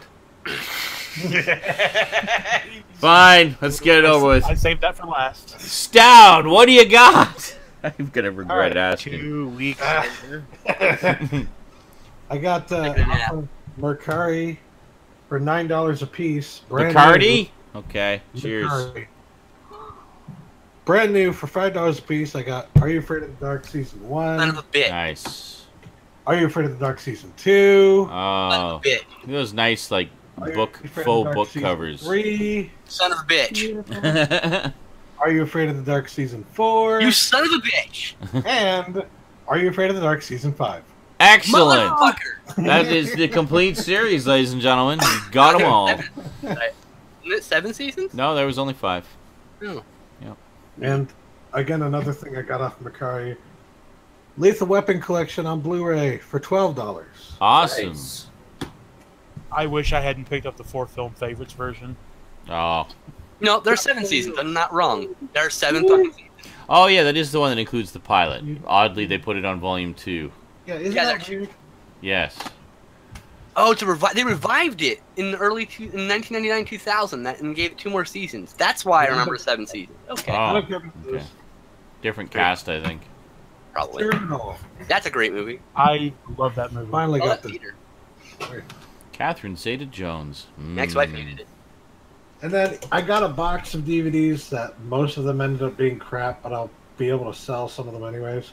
The idea was to get the things that I actually wanted out of it and then sell the rest and make my money back. But Okay. it didn't actually come with the things that I wanted in it, so I'll Excellent. just take these instead. I got The Day After. Nice. You can get, but We should watch that together. I have not seen it, and we watched the other Apocalypse movies Blu-ray. together. So, is it getting a Blu-ray? Mhm. Nice. we I'll were have to get that. soldiers. Don't remember from who. That's a good movie. Yeah, I Not vaguely enough movies remember that hearing agree that. more. Too. In the bedroom. Never Wow. Pink Panther, Pink Christmas. Oh my God! I have the story on vinyl of that. seen it. Wow. The odd thing about this is, in addition to the actual Pink Panther, Pink Christmas disc, it also came with the 5th disc of the Pink Panther Classic Cartoon Collection. I think somebody just forgot it was in there. Extra disc. Like, all right. No, did you get that in Goodwill or half price? No, it was Mercari. in a box that I got off of Mercari. Mercari's a app for your phone. You buy shit. Like You a can also use it online, I think. It's like eBay, but all buy it now stuff. Nice. Okay. Afterlife. Kind of random I never boxes. heard of this, but I looked on the Fun. back, That's And- cool. It's fun. BBC logo. Oh I was yes, like, this Nice. will probably be pretty good. with the slipcover, no less. Yeah. Very Uh-huh. pretty. And then Yeah, you usually don't. You can't really go wrong with the BBC. They do good stuff. today I went to Goodwill and whatnot, and I found some stuff to sell and some stuff to keep. Selling this, it's Xbox 360, Indiana Jones, Kung Fu Panda, combo What? pack. Wait, an Indiana Jones Kung Fu Panda combo pack? How do those things go together? The pack-in or a holiday exclusive is what they do. Yeah. Weird. Pack-in with a game system or it's a holiday. Whatever the 2 recent releases were at the time. Weird. Yeah. Yeah. All right. That's right. Even I if they're played the relevant, demo of that not Indiana relevant Pretty Jones. popular in Walmart's. I remember, actually, not to halt you for too long, but I remember back at a grocery store I used to shop at, they had combo packs of PS2 games, and one of them was, no joke, ATV Off-Road Fury and Mr. Mosquito. That's a very random pairing, but both great games. Oh yeah, they were like, I bought it. That's how I got my copy of those 2 games. There's one with Viva Pinata and I think Conkers or something like that. I still have both Not of those Conkers. games Star Wars, individually. the Clone Wars, and Tetris Worlds. I remember that one. Interesting. Yeah. Yeah. Anyways, sealed. I got Primal for PS2. Oh, which nice. I've never heard of or played. I have heard of it. But Banjo-Kazooie. I believe I have seen like rolling demos of it, but I've never played it. Yeah, there you go. No, the relevance there, Brandon, is they're both rare titles. What? Yeah. Viva Pinata and Banjo-Kazooie. Yeah. Banjo-Tooie nuts and bolts or whatever? Yeah, they're all rare titles. Oh, yeah, that makes sense. But yeah, those 2 were bundled together. I want to get that. Metroid Prime 3. Nice. Corruption. Corruption. I have not played that yet.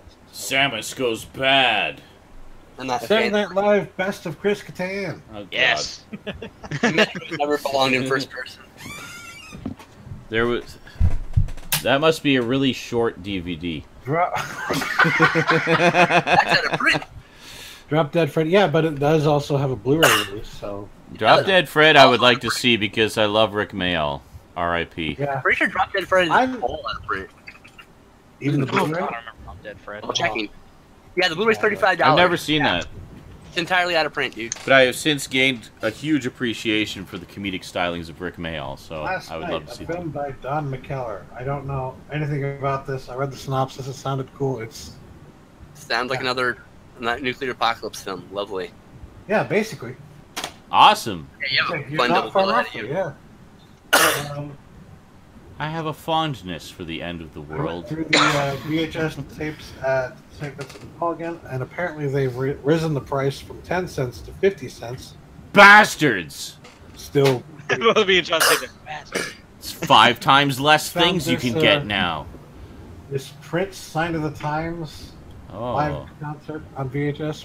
Apparently not easy to come by. Concert DVDs and Blu-rays are really rare. So when you find them, just grab them, unless they're fucked up. So, Yeah. even though it was 50 cents, I still got this, which, let's see if you can figure out why I got it.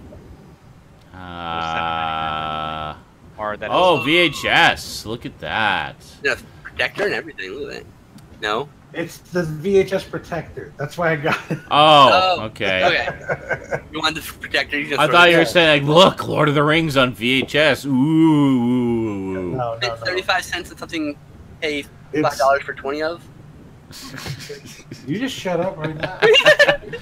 You could probably go on eBay and just look up VHS protectors Yeah, you and can buy them get in like boxes, a like case of 25. 100 of them for I got this to $5. sell it. He just keeps Naughty talking. makes a new friend.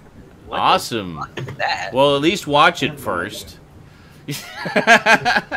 Naughty gives a birthday party. Oh, more naughty. Excellent. I can tell That's that's so one of naughty. Jamie's favorites, just from her Are they? Oh, facial God. reactions of Jamie, do you know something positivity. about this? Yeah, I do. And no. They're not as bad as the Wonder Pets, but no. No, don't watch it. Something I've never heard of, but was completely sealed still. Dreaming of Joseph Lease. Oh. Is that anything to do with the vanishing of Ethan Carter? No. Okay. No. Just checking. And then there's the Inheritors, Never heard of which that was one. also sealed. Yeah. But the one that really caught my eye and I was really happy to actually find was House Arrest. That's Jamie Lee awesome. Curtis and Kevin Pollak. Out of frame. And so this I is like one both the of only those ones- actors. Yeah. Kevin Pollak's awesome. Kevin Pollak's hilarious. I love him. I've seen some of his stand-up too. It's really funny. And then we're down to the last few. Yay! For $5, South Park 8th season. Yay!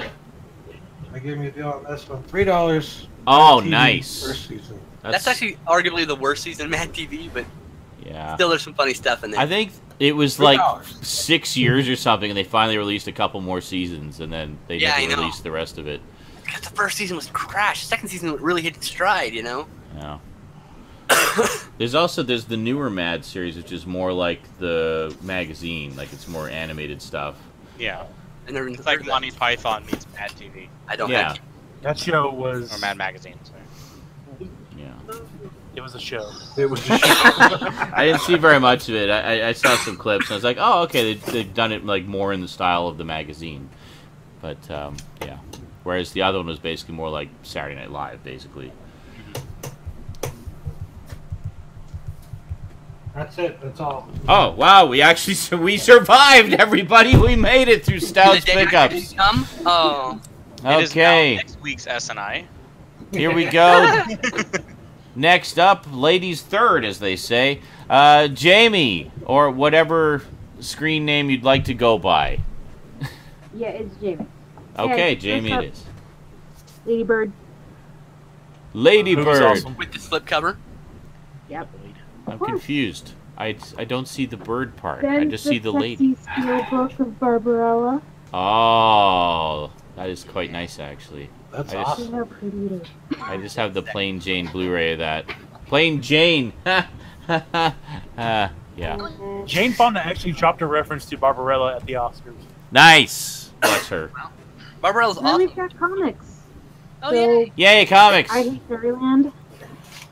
I have something of that somewhere. I- Free comic book My day. kid's favorite comics, so Yeah. we read them all. Plus, Gert Nice. is the best muppin fluffin thing ever. DuckTales. Woo! I was gonna buy the trades for those. Someone had to do We it. got Yep. Penny Dreadful, newest ones. Penny Dreadful. Love them. I need to watch the And- show.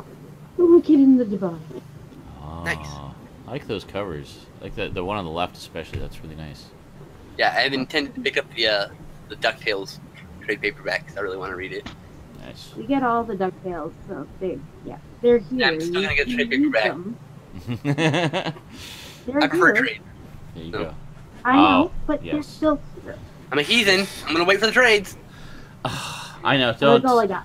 don't waste your time, Jamie. I was trying to get him to collect Escape from New York and Big Trouble in Little China as they were coming out, and as I was reading them, so we could talk about them and enjoy them together as they came out. And he was like, "Nope, waiting for the trades."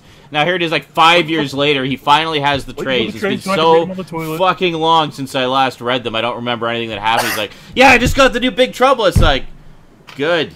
I haven't read any of them except for the first volume of each. How would you do that? Because You need to I, read them. I Yeah. don't make enough time in my day. It'll change in the future. I know. Uh-huh. That's true. I sit too long at the computer.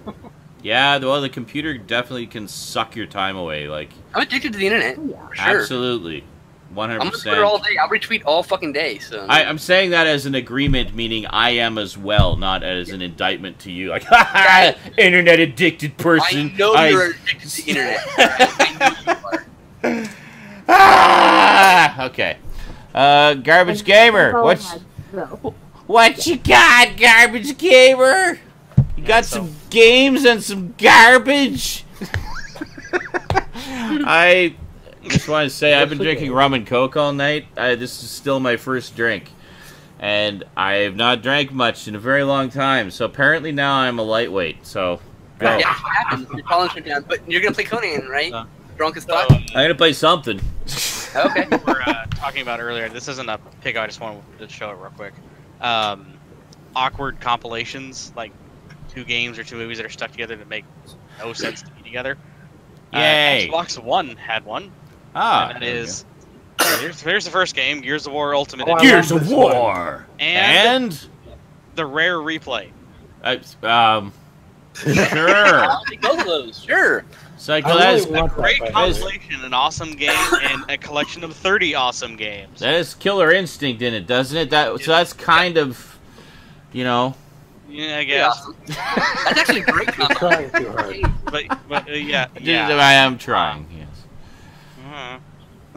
Okay. Whatever. That's You got... Hey, it's 31 awesome games, as you said. 31 so awesome games. can't go wrong there. Yeah, this is one of those things where you could buy an Xbox One and this one game and never buy another game. 'Cause They you have made- 31 That was right my here. plan, by the way. See, Yep. they Rare made replay. they made novels based on Gears of War, therefore you know the game was good. The first one is awesome. I don't know much about the second. I haven't played the second. I've heard the second one's I- even awesomer. I jumped off the 360 onto the PS3 at that time, so I didn't really have a chance. I thought those were on PC as well, the Gears of War. No, they were Xbox I exclusive. think the first one's on Was the Windows. first one? The first one made it to Windows, yes. Yes, Okay. that's it. Because But I know the two, Just like the first Halo. That was it. Halo. I think Halo 2 also made Halo it to 2 PC. made it, but it was a weird thing that they did. It was Windows Vista only. What? Yes. They Yep. made it a Vista. It only worked in Windows Vista. Wow, That's it. they must have really put some seriously shady code in there to make that a thing that happened. Halo 2 is seeing as how popular the original Halo was, and they said, "Oh my God, it's this mega franchise game." We can use it to sell Vista. They used it. No joke. They did. They said, look how great Windows Vista is. It plays Halo 2. Wow, and no other operating system before or since can. Well, you can Yeah. play it with compatibility. Actually, you can play it on compatibility mode, probably. Yeah, that's a good point. Actually, no. It's hard encoded. It's like the God old damn days. it! It's like the old days with NVIDIA and 3DFX. It's never Oh, really. A good one is Battlefield 1942. When it first came out, it only booted and ran on computers once it detected a NVIDIA graphics card Wow. in your computer. All I can say is regarding that is, God damn you, Microsoft, and having an intimate understanding of your own product and how to exploit it. So, There you go. Halo 2 just doesn't exist. Got it. All right. Yeah, it just doesn't Basically. exist on. Which is a shame, because I heard that was the one that really, made Halo amazing. Into Yeah, more two-player modern co-op mission, which is my favorite part of the Halo franchise. I mean, yeah, it was a good game. I mean, it still doesn't compare to the first one. But, I haven't played any of them, basically because I have no desire to own an Xbox. I have an first Xbox. Halo. You can That's get it on for free. PC. It plays great as a PC game. All right, I might definitely play get the the first first one one. at some point then. All right, so the first pickup is like I said, it was going to be a modification to a pickup I got last week. Roth Sathi says, I like Windows Vista when Windows 7 was installed over it. I didn't So, have problems. Welcome yes. back to my arcade Pandora's Hey, box here. something looks different. The nice. These are Look at the nice button. the actual Sanwa buttons. My favorite brand, by the way. And if you notice, I went, for people who know a little bit about arcades, I Mhm. went with the Neo Geo layout for the colors. Oh, okay. Nice. And I had an extra black and white, so I just black and white right here. Just threw I 'em want out. this Pandora console so bad. That is But nice. but yeah, I left the original ones up here because these are fine. These are just start and coin buttons. Yeah. They work. So it's Oh, like- okay. Yeah, it's basically just And plus, they're insert weird. coin. They're like half the size. Yeah. These are 30 mil. Oh, tiny button. Now, these are now I'm a dummy. So is there games preloaded on that thing, or is it? Nine- Yes. 960 preloaded games on this. Yeah, I guess. What's up? Oh, you weren't Holy here shit. last week. Yeah, last week yeah. they spent about half an hour just kind of skimming through the list. And they can all. It's an confirm impressive list. It's quite an impressive list. I wanted. This is one of those few like Chinese clone consoles Yeah. that has just an ass ton of games on it. That there's only maybe 2 or 3 games that have like 10 duplicates on it, but the rest. Street Fighter 2. I meant to send this link to my girlfriend. It's like 4 pages of Street Fighter 2 variations. Oh yeah, so with this modification and a little collateral damage, Yeah. got the buttons replaced, and now it's just I've live streamed a few games already. 3 Have videos you- are up on my YouTube channel. Now, were you replacing the joystick as well, or has that? Yeah, everything's replaced. Oh, The you did joystick replace the and the joystick. buttons. Okay. So 'cause Yeah. I did it all in one buy, one go. Yeah. I Um, remember you talking about that last. That was really fast. Like, you were talking about doing that, like in last week's show. I had the buttons already ordered. Okay. So and they literally came like the next day. Nice. Nice. So that's pretty awesome. So that's the first one I got. Their SanWa. If you want to know the specs, they're 30 mil SanWa buttons and the SanWa JLF joystick. For the joystick. Nice. Looks great. Yeah, I'm really happy with it now. It looks like you just yanked it out of an arcade machine. That's the idea. Just plopped it on your desk. So this next one they showed up for, I think it was like an Amazon flash sale or something they had. For some random reason, these flash sales. These movie packs showed up for $10 a piece. I'm like, yes, I've had these in my wish list for a long time. So this is collection 1 of the Dragon Ball Z movies. Ooh. So this one is obviously the first 5, which is Dead Zone, World's Strongest, Tree of Might, Lord Slug, and Cooler's Revenge. Nice. If you've never seen the show and you're curious about it, check out the movies. These are easy to digest, complete fight stories, and they run about maybe 50 minutes at most. Oh, they're not even like full length, like basically length of a couple episodes. Right, yeah. Cool. So they're very easy to watch, and they're a lot of fun too. They're great, and they kind of go in chronological order with how the story progresses in the show as the movies come out. So like wherever progress they were in the show, that's where they'll be in the movie. So if they're already Super Saiyans at this point, they'll be Super Saiyans in the movies. Oh, okay, gotcha. So it does kind of slot in between the continuity. Yeah. So these first 5, like the Dead Zone and stuff like that, the World's Strongest. This is all when we started watching DBZ. So it's a very young Gohan. He's very little because he gets kidnapped in the Dead Zone, and it's like that. And Goku is just, fresh off of the original Dragon Ball. He's barely an adult. Oh, funny. Sorry, go ahead. Okay, I'll just interrupt because I'm drunk. I was just reading the chat earlier. People were saying, Drunk Stout says, Drunk Conan would also be excellent, but then Sean often plays Conan like a drunkard as it is.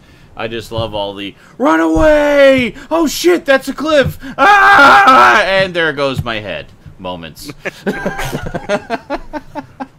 Can you deny it? Can you deny it? Yes, it does make for good entertainment. Sorry, carry on, Garbage Gamers. Sorry to interrupt there. So the second movie pack, obviously, Ball Z Volume 2. I sense a consistency here.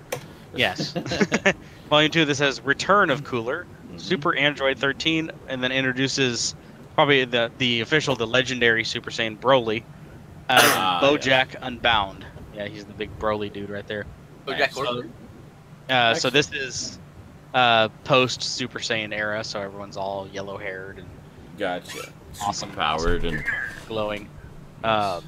These are the ones when people talk about Dragon Ball Z movies. It's usually like Broly, the Cooler movies, BoJack. These are the ones they're talking about. Yeah. Okay. Yeah, and then Volume 3, the last one. Is the third volume. This is Broly Second Coming, Bio Broly, Fusion Reborn, and Wrath of the Dragon, which is what's on the cover. Nice. These are the tail end of the story. Obviously, Broly comes back twice. Gohan's now an adult, and now there's the second or the third generation of kids with Goten, young Trunks, and the whole idea of fusion. So. Which is something, again, if you watch the show, you'll know what I'm talking about. So yeah, I'd say for $30, getting 13 movies. Not That's bad. Pretty nice. Yeah. And again, this is one of those. All these movies, I think most of them, they are on Blu-ray. I will say that. But after watching a few of them already, watched one last night and one earlier today. And I've seen a lot of these movies, the HD versions on Blu-ray. Yeah. This is one of those cases where getting the Blu-ray isn't really all that beneficial. Doesn't matter. The way the movies are done and the way this usually remastered set is, it is good enough that the discernible difference between Blu-ray and this DVD set is very nil. Yeah. So, I mean, if you want to get them, I'm not going to stop you, but... Blu-ray or bust! you'll be paying $16 Blu-ray better. $17 per movie versus 10 to 12 for 5. Well, listen, after how they've totally fucked up the releases as of late, like, yeah, the less you pay, the better. You know what I mean? It's true. Yeah. You still want the content. I mean, fuck, I'm almost tempted, like, just to go back and get the original single disc releases of Dragon Ball Z. Were done back in the early 2000s. So Those are, oh my god, those things are expensive. Yeah, Yep. I'm sure they are. I know. Yeah. I mean, Very expensive. well, never mind then. $100 a volume. There's Probably. basically just no option to get the show properly That's like other what they than That's right. There's no option. to get the Correct. fucking Orange Brick bullshit sets or the Blu-ray season bullshit sets. See, I think what What's happened less was egregious?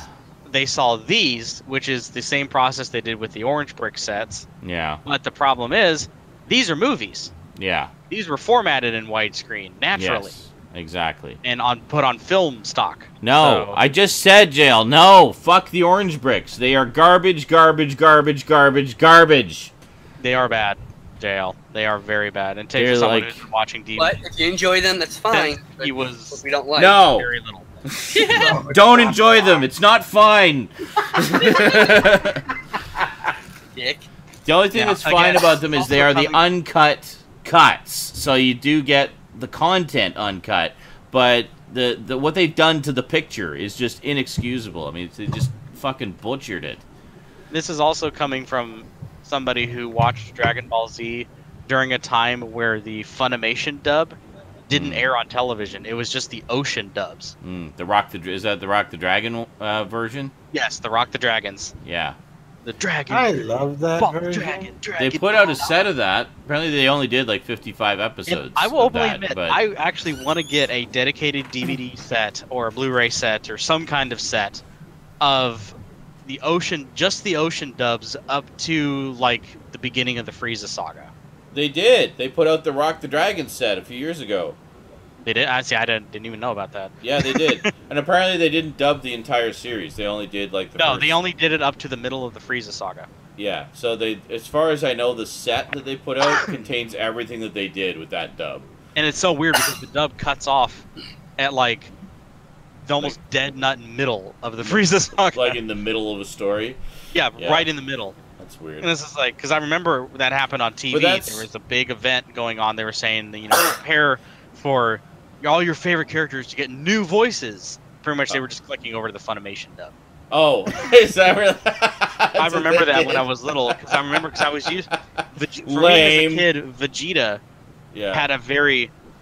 He was just like. There's a lot of like groveling voice, but he wasn't Yeah. heavy. He was very light pitched, Yeah, yeah. almost like. Well, isn't that the one that's in the infamous Over 9,000 clip? Yeah, that's the Ocean dub. That's the Ocean dub. That's what I thought, yeah. So yeah, that's what Over Vegeta 9,000! sounded. That's what, for me, growing up, that's what Vegeta. What? 9,000? And then I remember watching it, the Funimation dub, and then when he gets to it and he goes, Vegeta, what does the scouter say about his power level? He goes, it's over 9,000, and he just crushes it. And we're like, Well, lame. We want our over-the-top Vegeta. I have seen pretty Scouter hilarious say.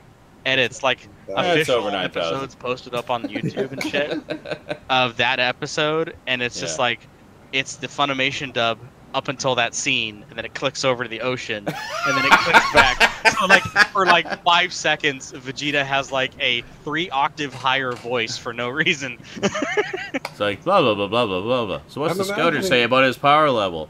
It's over 9,000! I'm just imagining like, the voice of Samuel L. Jackson would be the higher octave, right? And then the voice of Paul Robeson is lower.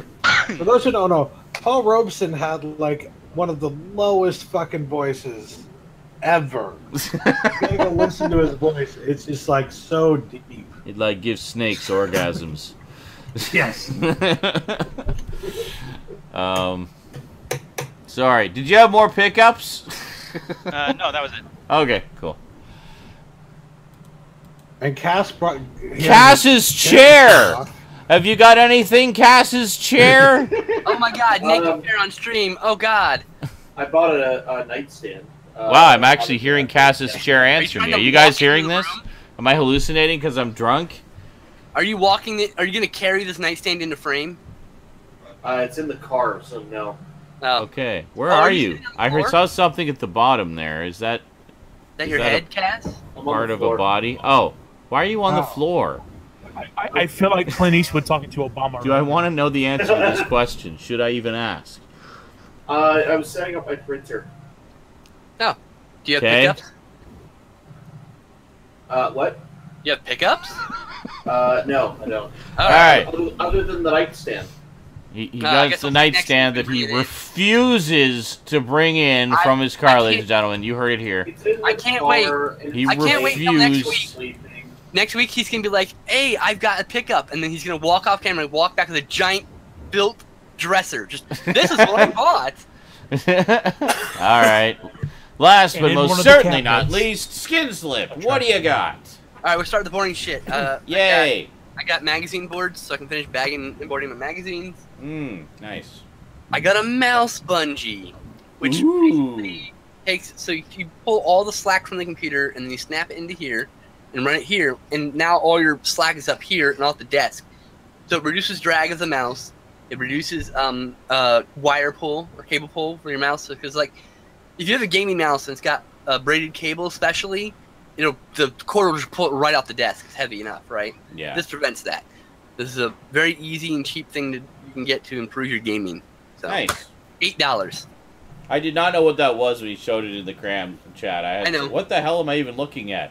And then he explained it it to me. bends like this and Yeah. allows you to, have free movement without having Yeah. it being hindered by anything on the desk. It raises off the desk. You don't knock things over with your cable or whatever. Like when you're There you go. gaming, you're supposed to game at a low sensitivity setting. You don't Right. whip around like a crazy person, right? Yes. Which means you drag your mouse all over the place. It depends what So you're you doing. Yeah, so it tends to like knock things over. So now I've got a bungee. Don't have to worry about it. Awesome. Next, I got Wolfwire, which is a transformer here. Oh, nice. He's a headmaster. Beautiful. Like, his what's his head on. Headmaster powers activate. Next, I got Scooby Apocalypse Volume 3. Yay! I gotta read more of that. I got Rick and Morty Volume 6. Yay! I read that one. And I got Rick and Morty Lil Poopy Superstar. I also read that one. It's Are on you all hold up? for like Are 3 you all up months. to? Are you all up to date on Rick and Morty trades now? Another volume just about to come out, but I'm up to date otherwise. Volume 6 is the latest one. Yeah, I know. There's another one about to come out, I think. Awesome. Shit. I will Like- get it. A month or two. I have to put another. Make sure I get that one on Only order. Cass objects to that. No, I went to lift my chair off the bed and I just pulled the armrest out. That's all my pickups, by the way. That was everything. All right. That was So good. Stout, don't say it. Should have got a better chair. Yeah. Son of a bitch. Good So about I that got chair. it. So I got it in stereo. Dowd Yeah. should have got a better desk.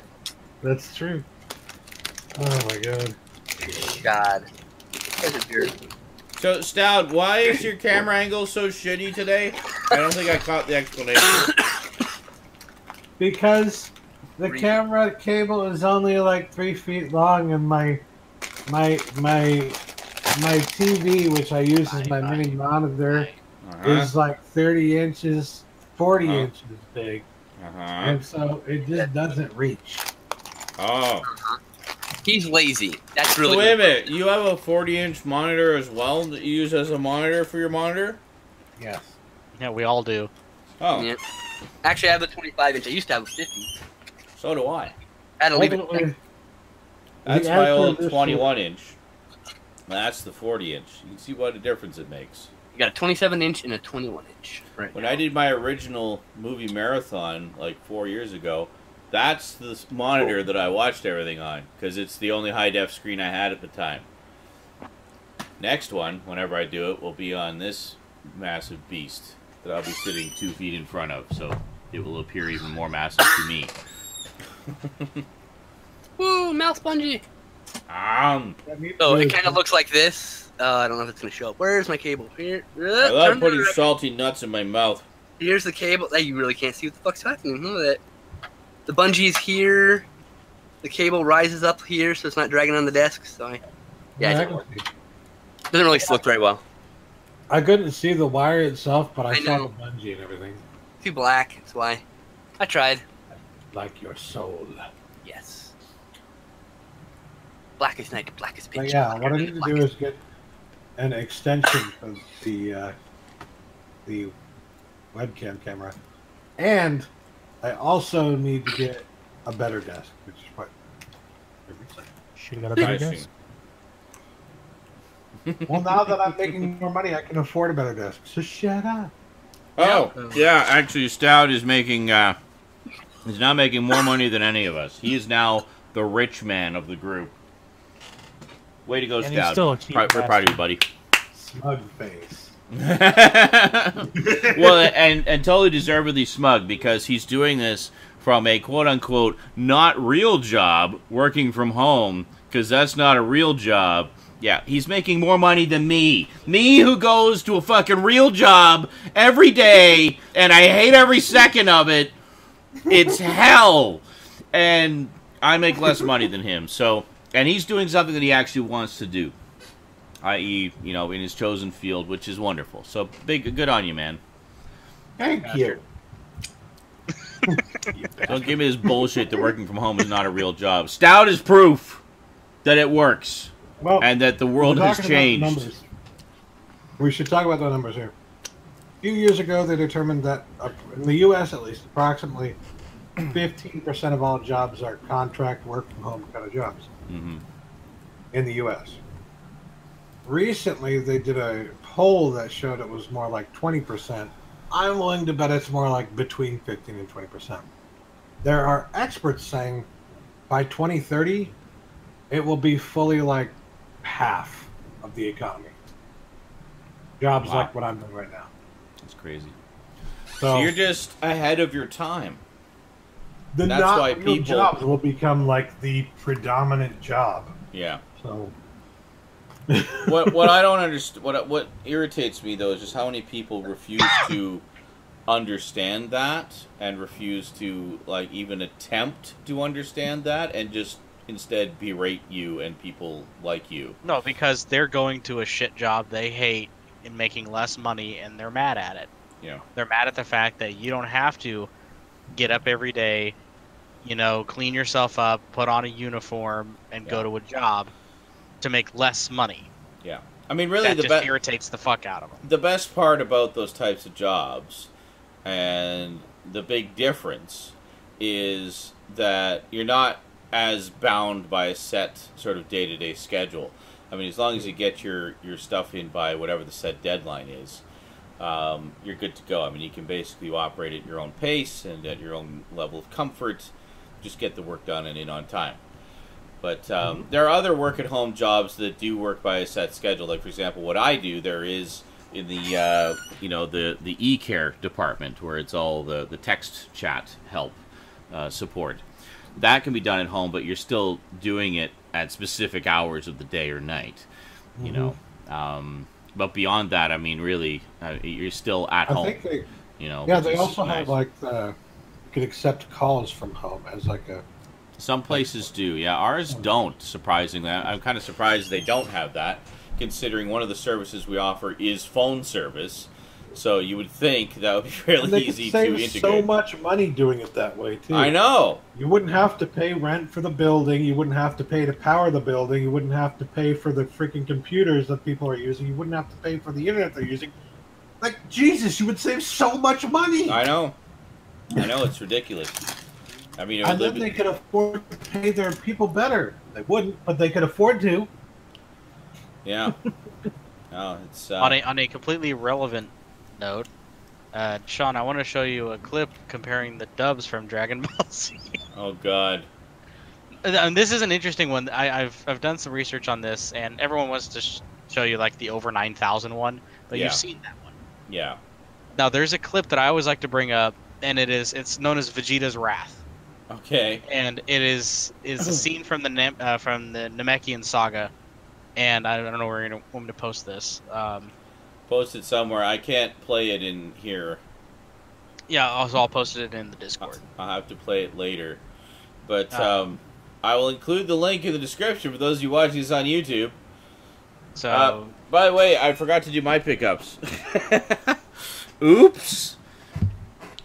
So That's first, all right. I'll post it in the Discord there, and I'll post it here in the. all right. So first off, I only got 2 this week. So first, I have this one here, which is one I actually waited quite some time for. It appears the original order just got lost somewhere. So the company that I ordered this from, Zavi, sent a replacement order, and it arrived in like 4 days. It was crazy. I got the region-free Blu-ray Steelbook edition of Doctor Who, Shada. So there we go. Very Yeah. nice. You have the 2 movies. Oh, they're only UK. That's why. I'm thinking you have the 2 live-action movies they did. I don't have them, no. I just have, like... They have Blu-rays in the UK. I think the region free. Yes, I really want them. They also have steelbooks of them as well, if you can find them. Really want So them. anyway, Beautiful. Anyway. very nice. I've not opened this up yet. It is region-free. I have not tested it on my player yet. I don't know if this is even going to play. If it does or doesn't, well, hey, it doesn't look like we're going to get the Blu-ray over here anyway. So whenever I do get around to getting a region-free player, if nothing else works, then... Just buy it already. It's like I will! Jesus Christ. I have other things. With all my fucking hard drives and shit dying, I have other priorities right now. Other than the convenience of region freeness. Alright. And then second, I went over to Sunrise this past payday. This was rent payday, so I didn't have a lot. Big paydays in the middle of the month in 5 days. And I noticed, remember I was talking about how they were carrying a lot of Arrow stuff and Shout Factory stuff. And also started carrying a lot of the Kino Lorber classics. Well, they went one step further and did something HMV never did. They now have dedicated sections for each of those 3 labels. Cool. So you can actually just walk in. It's like, what Arrow titles do they have? Let's look at the Arrow shelf. What Kino Lorber titles? Look at the Kino Lorber shelf. So I was skimming over all of them, and I was like, damn, there's like a ton of stuff here I want, but I can really only afford one right now. So the one I decided to get was from the Scream Factory shelf. I picked up the collector's edition of The Lawnmower Man, which is one I've been buying for quite some time. This includes both the theatrical cut and the director's cut. I've only ever seen the director's cut. And it was unavailable for a long time. I think it was only released on VHS back in the day. I give it a I have the VHS release. Yeah. And I hated the movie, but I think I would try out the director's cut still. I really enjoyed the director's cut. And yeah, and it's got tons of extras because, you know, Scream Factory and stuff like that. And, of course, with the slipcover, and there's the original poster art as well. Very cool. Gotta get those slipcovers when you can, man, because holy crap, they will I go know. fast. They disappear, yeah. And then sometimes they randomly appear again. Like, Yes. Where the hell did this come from? Someone just found them in the back. So, Like one time I passed on the G.I. Joe Retaliation steelbook for $12. I regret that. yeah, Warren Disease says I've had mine since after the pre-order release. I also pre-ordered it, the Shada one. I ordered it well in advance, and just for whatever reason, just never showed up. So I waited literally 2 months, and it was like a month after the projected arrival date, and I was like, okay, something's obviously gone wrong. Where is it? So Well, you have problems with your mail, to be fair. I have been. Yeah, there was another. There was another order that I had placed at the same time from an eBay dealer, and it arrived finally. I think I told you that it was last week. I got it. I'm willing to bet that one that came in was the first one you ordered, and you're going to get a second one in like a month. That also, you know, kick it this way, sir.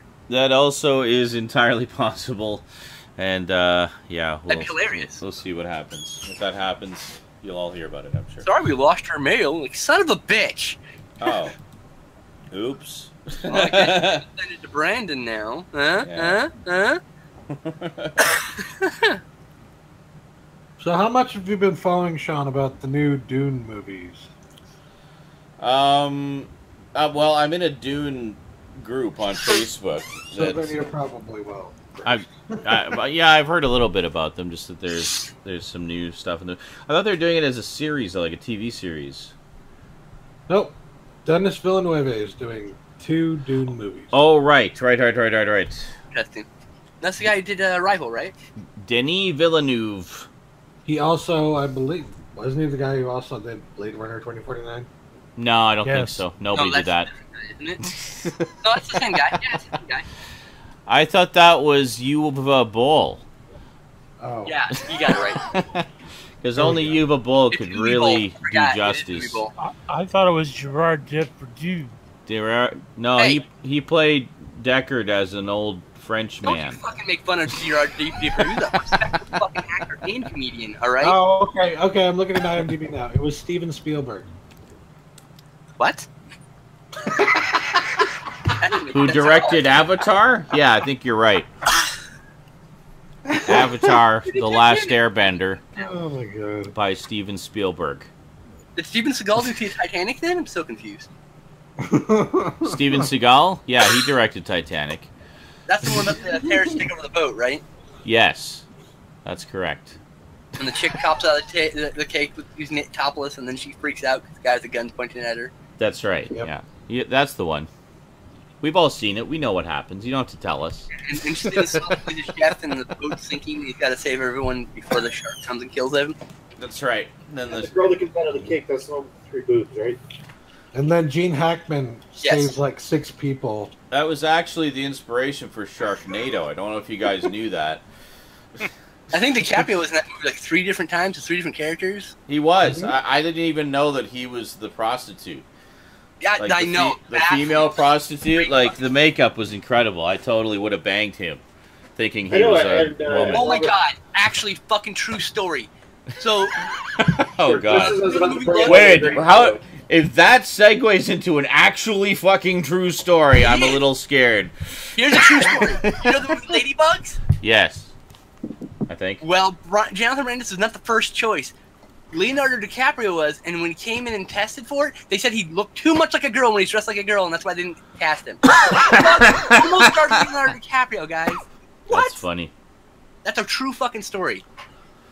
I'm sorry, you look too female.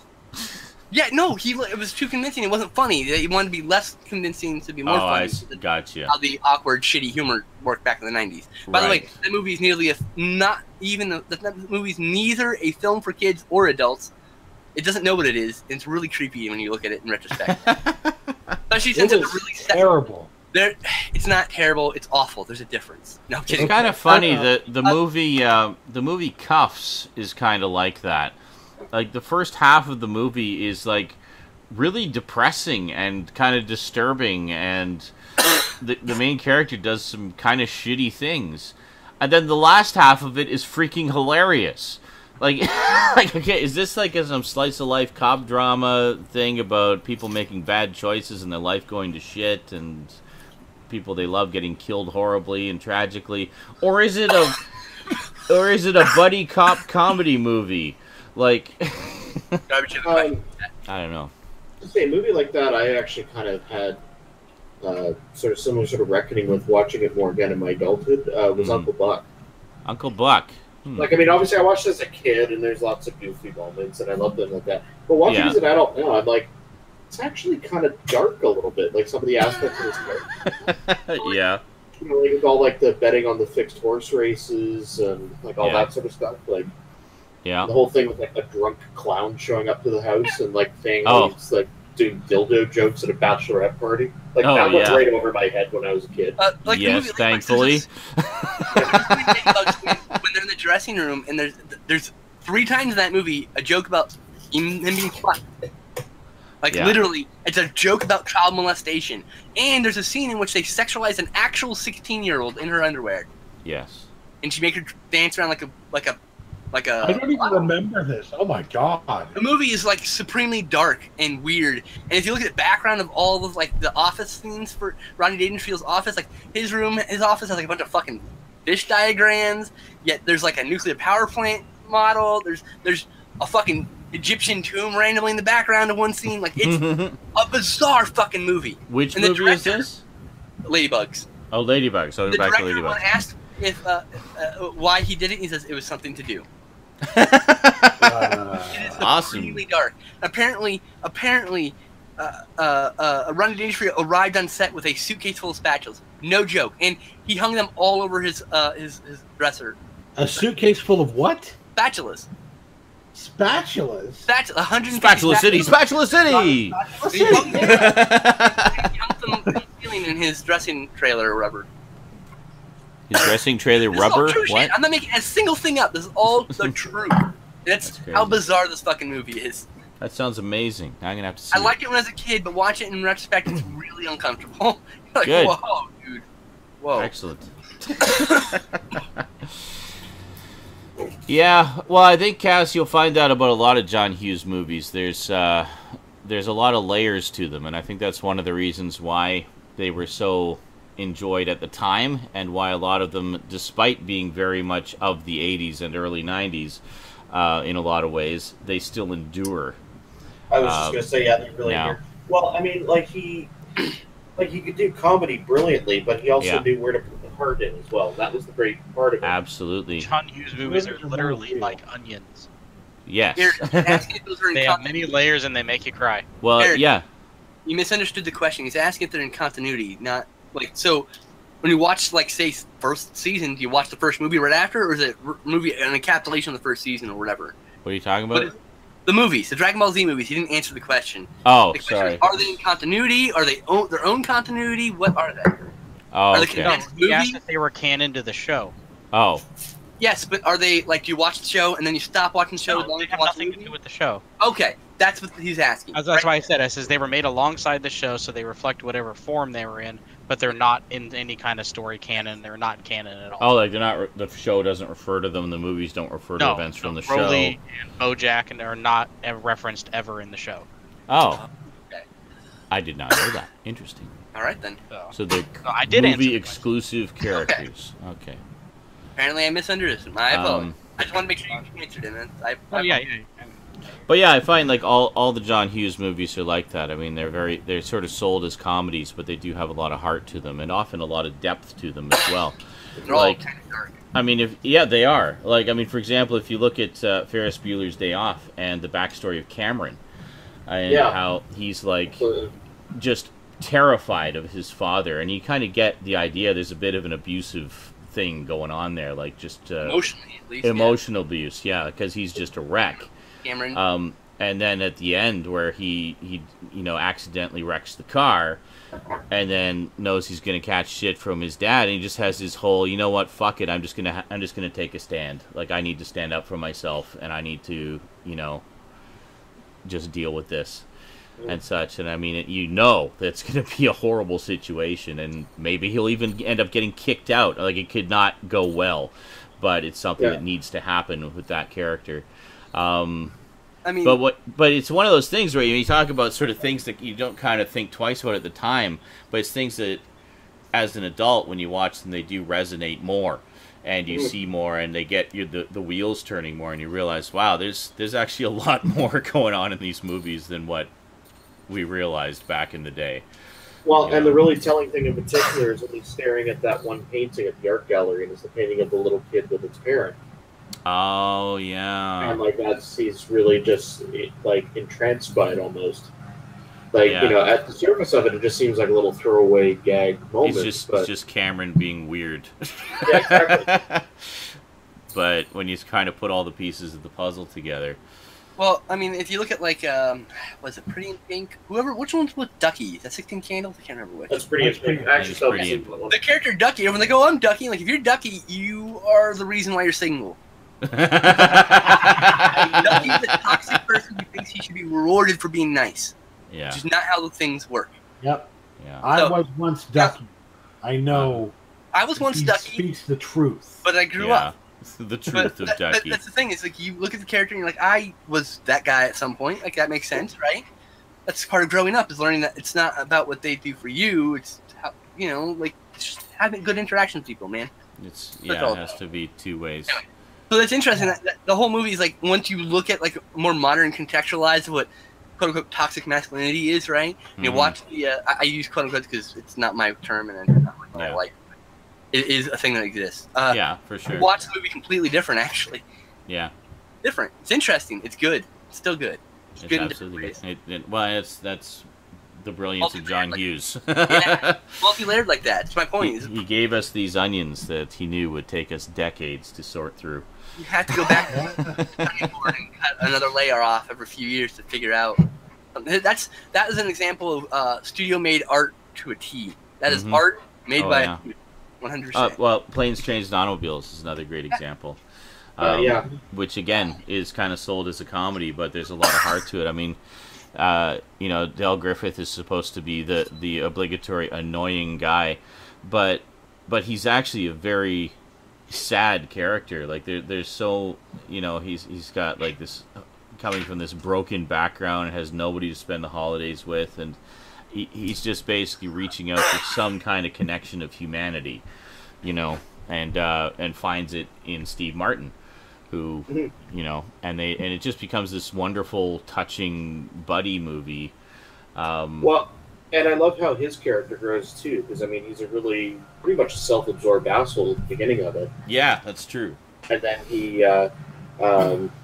you know, you have like that, and I'll issue a spoiler warning here if anyone hasn't seen it, because I have to kind of discuss the ending a little bit. But yeah, the whole thing I love is, like, you know, when they finally part ways and he's on the subway and it's kind of, he's reflecting on all these misadventures they had in that.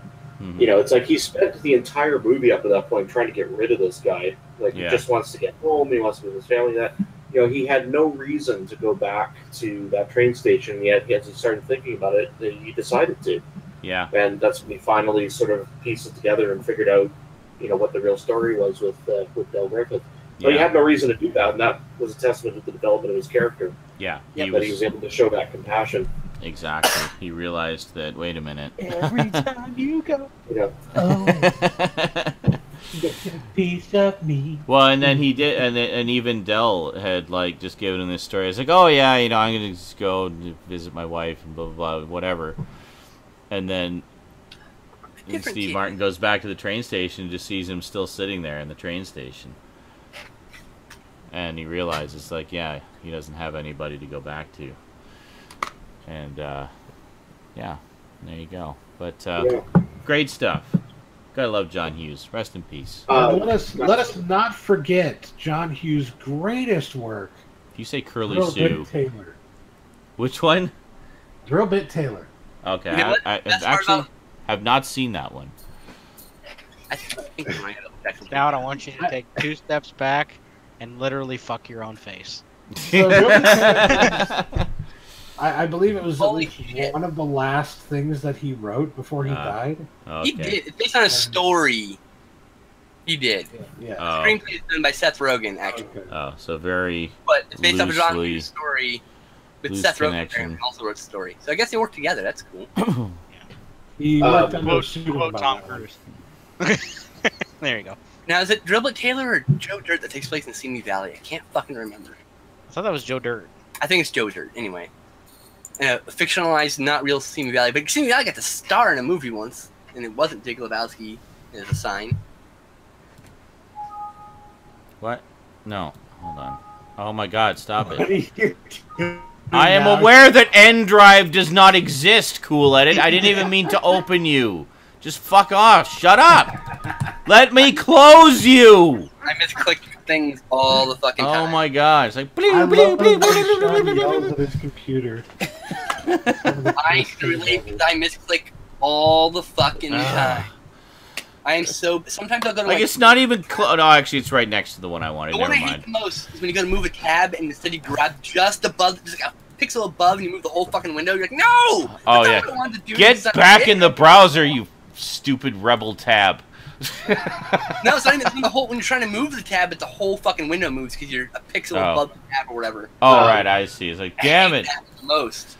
I remember Annetta saying one time that she was at a townhouse in Victoria. You were editing your first YouTube videos, I think. Mm-hmm. And she was downstairs, and she said all she kept hearing from upstairs from the den was you just going, "Why?" Every time something wasn't working. Why? Oh, man. You've had so many ridiculous computer issues over the past week or two. I know. It's just been Fucking cursed, man. And when it rains, Yeah. it pours. Oh, I know. He is cursed. Yeah. Not a better computer. Yeah, I'm cursed, yeah. Oh, hi, Stoud. I did not download pornography. I did not. No, I did not click this. I did not. It's bullshit. I did not. Hi, Scout. Oh, hi, Stoud. Yeah. Oh, hey, Mark. Oh, yeah, I guess I haven't told the tale in Saturday Night Insanity. Yeah, so the other day, well, was it yesterday? I think it was yesterday. I just wanted to play some Conan. And, of course, because N-Drive crashed, I needed to grab the theme music of the game again. And I think previously I just grabbed it off a YouTube post of it and then ripped it as a wave. So, Handbrake only does video. It will not rip as a wave. So I thought, well, okay, I used to use a program called Super. So I'll just get Super again. Oh, God, Super? Oh, no. So I went and, I thought, oh, I don't seem to have it. So I'll just look it up. No. So I Googled Super. And, okay, now, I've used Super for years. Yep, me too. The page that you download it from is a little bit spammy, a little bit, Shitty. Yeah, a little bit shady, but just in terms of the ad placements that look like the thing you're supposed to click on, but they aren't. But I thought, okay, whatever. I've navigated this page before. I know the gist. You go to the bottom, and then there's the link that takes you to the next page. You go to the bottom. You have to go through like 3 pages of shit before you actually get to the download link. But I've done this before. No problem.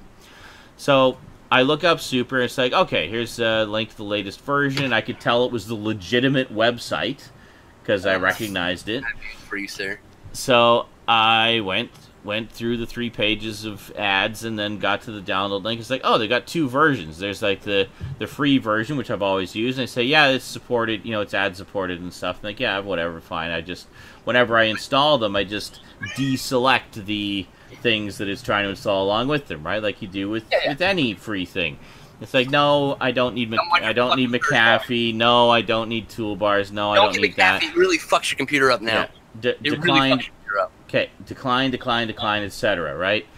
So, naturally, I grabbed the free one. There's a premium one as well that you can pay for. So I grabbed the free one, download it, and then I start to run it. And then it's like, oh, okay, here's the things, like decline that, say no to that, okay, that's fine, okay, and then I see, like, oh, wait, what the fuck? Now it's installing something else. What's that?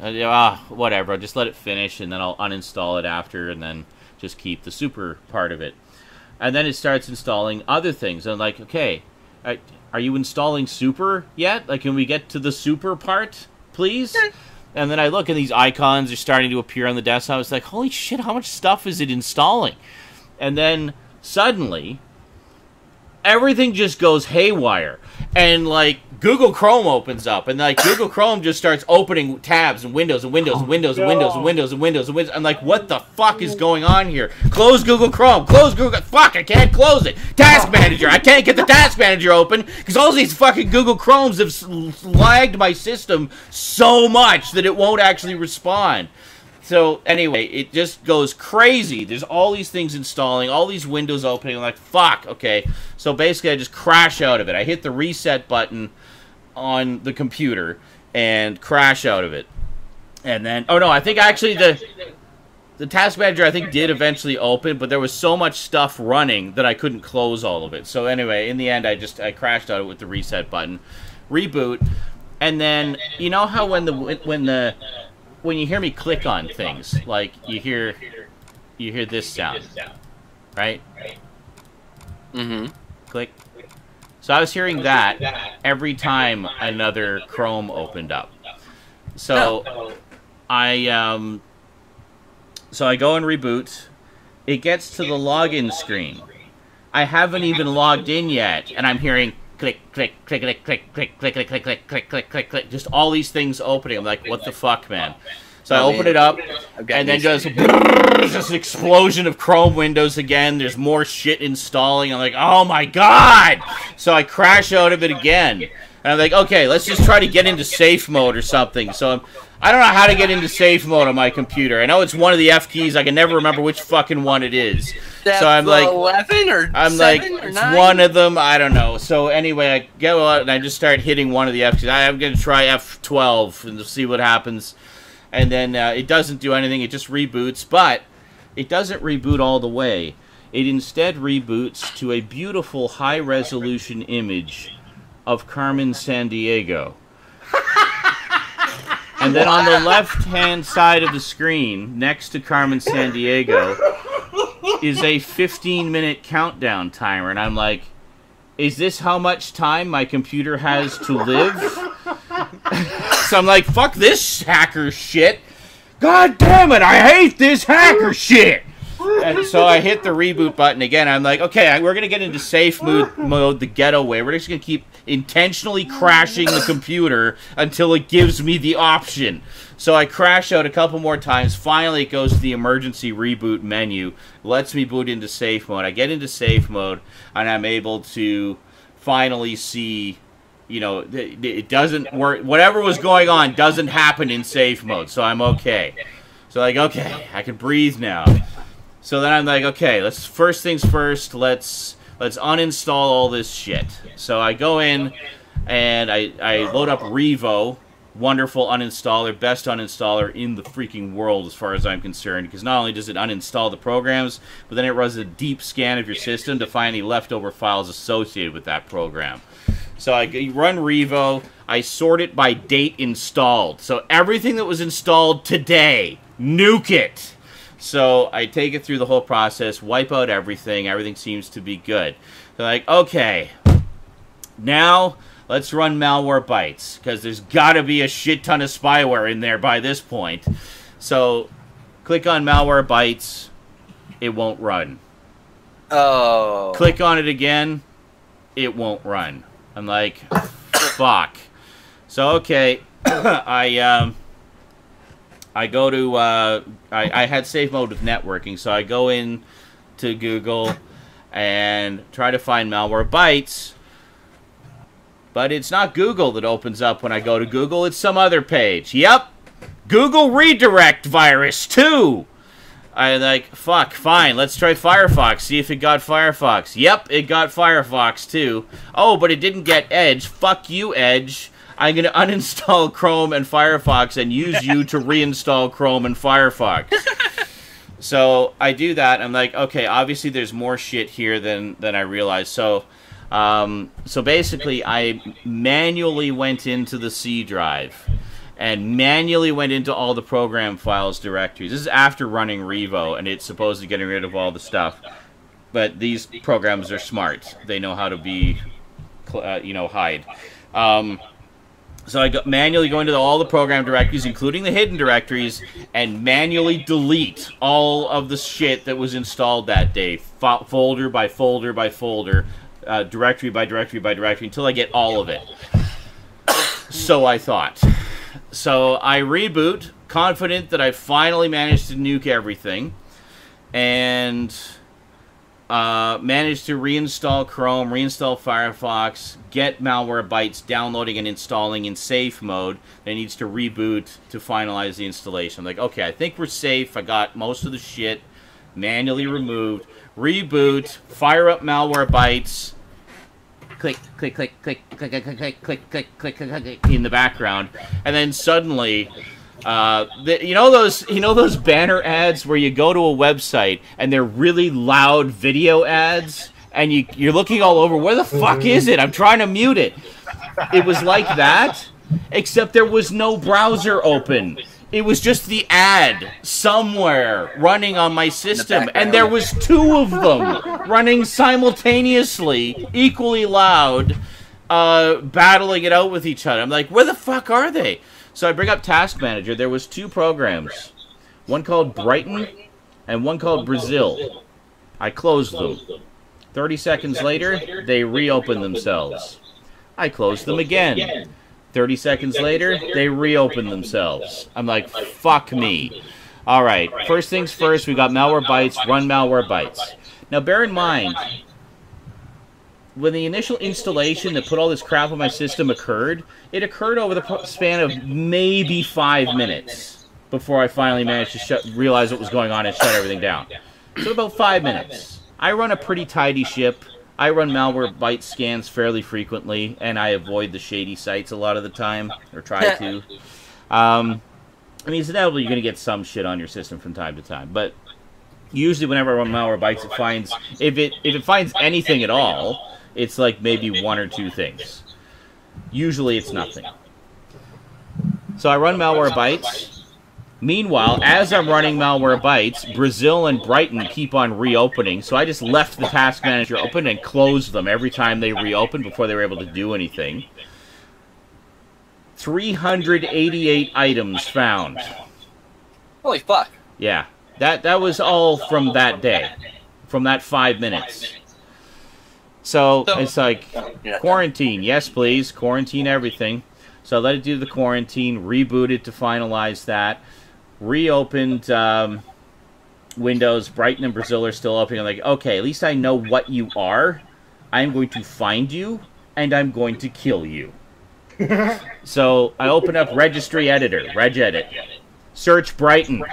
Every instance of Brighton. Found every instance of Brighton in the registry, removed it. One of the things it showed me was where the program was hiding. So I went into where the program was hiding, found it, and Brazil just nuzzled right up to each other there. So I removed those, just deleted the executables right out of the computer, and then went through the registry, found every instance of both of them, and that was the last step.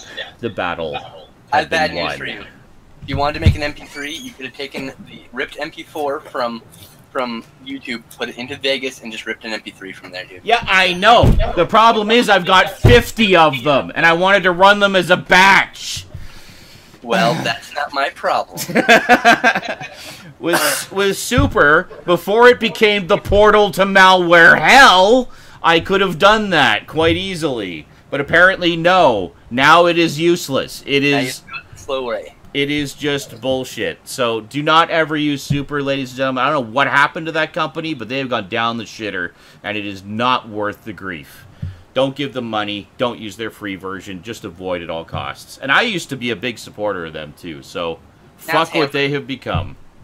Handbrake for video. For audio, I don't know. I mean, I'm sure there's other batch encoding things for audio out there. I just don't know them off the top. I think VLC Player actually even can do I just shit go one like by that, one in... You can do batch in Vegas. What you do is... so. Here's what you do. You put all your clips on the timeline, and you select each region in distinct, and I believe you can actually... There's actually a batch... Add to batch or a group render or something like that. You can actually do a bunch of different videos in order. Alright, that's fine. Fucking troll. Look, He has we're an- all he used has to an- the noise he has because you know what you do. And then that one at the very end. Okay, now we know you're just fucking with him. He has an itchy throat, ladies and gentlemen. Yes, I had an itchy throat after all of my ranting. Uh-huh. But anyway, that was my big malware story.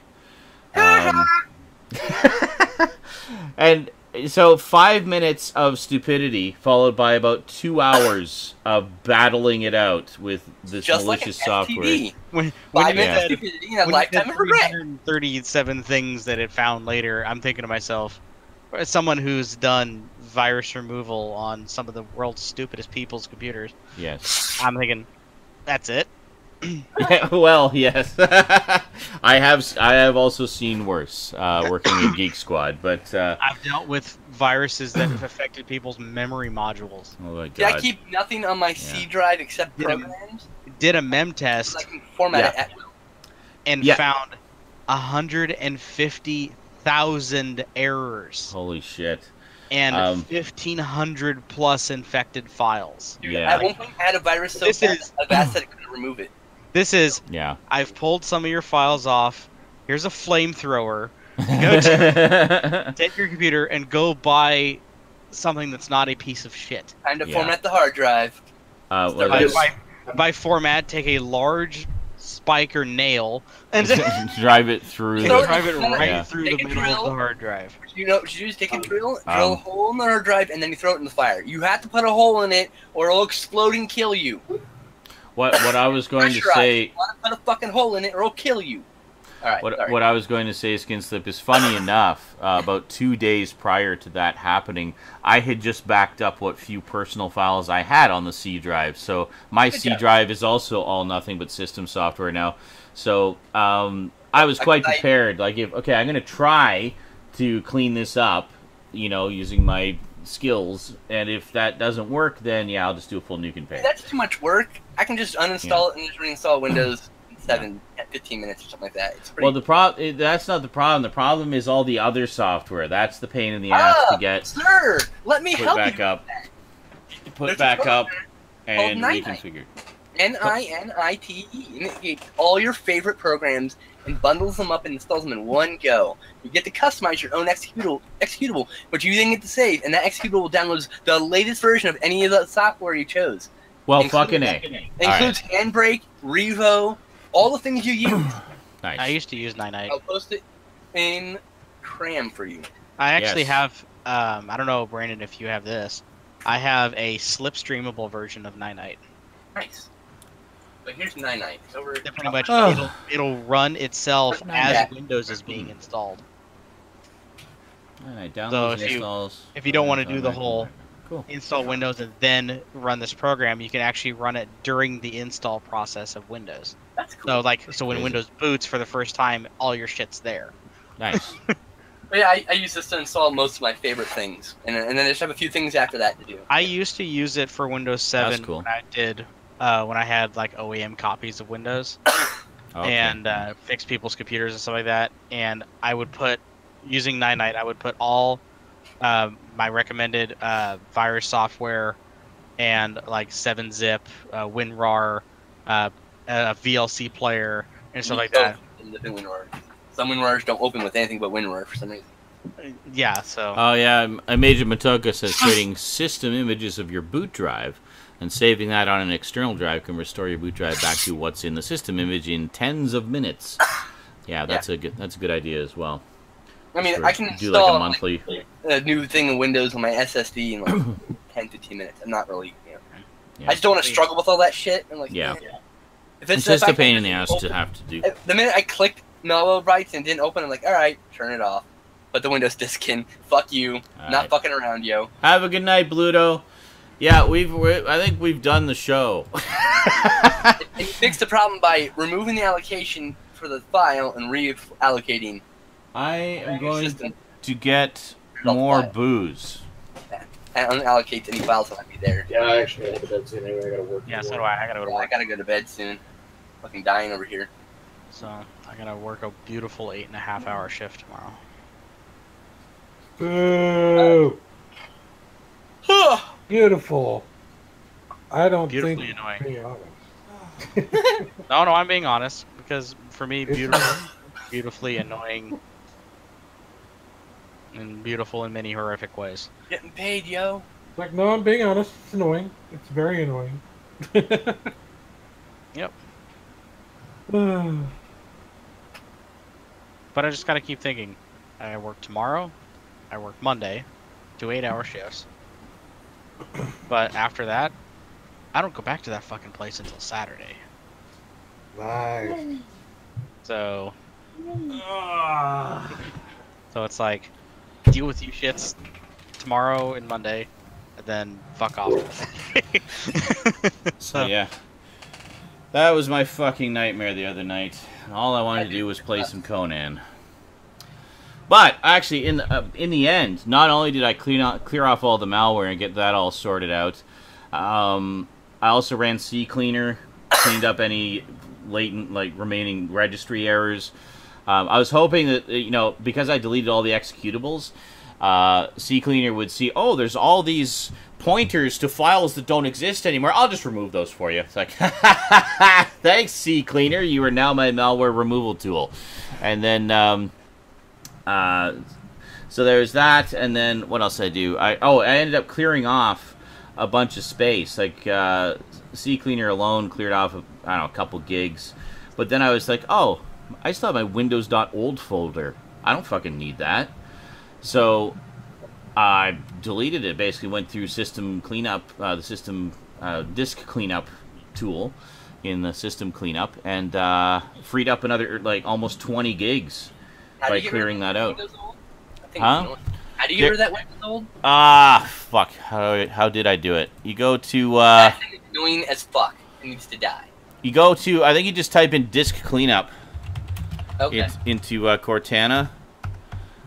Do disk, yeah, it's disk clean hyphen up. What's a Cortana? I don't even know what that is. It's where it says type here to search or ask me anything at the bottom. The little circle. I don't have it. I don't think I have little circle next to the Windows, or just go. Can I search in the? Or, you know what? Hold on.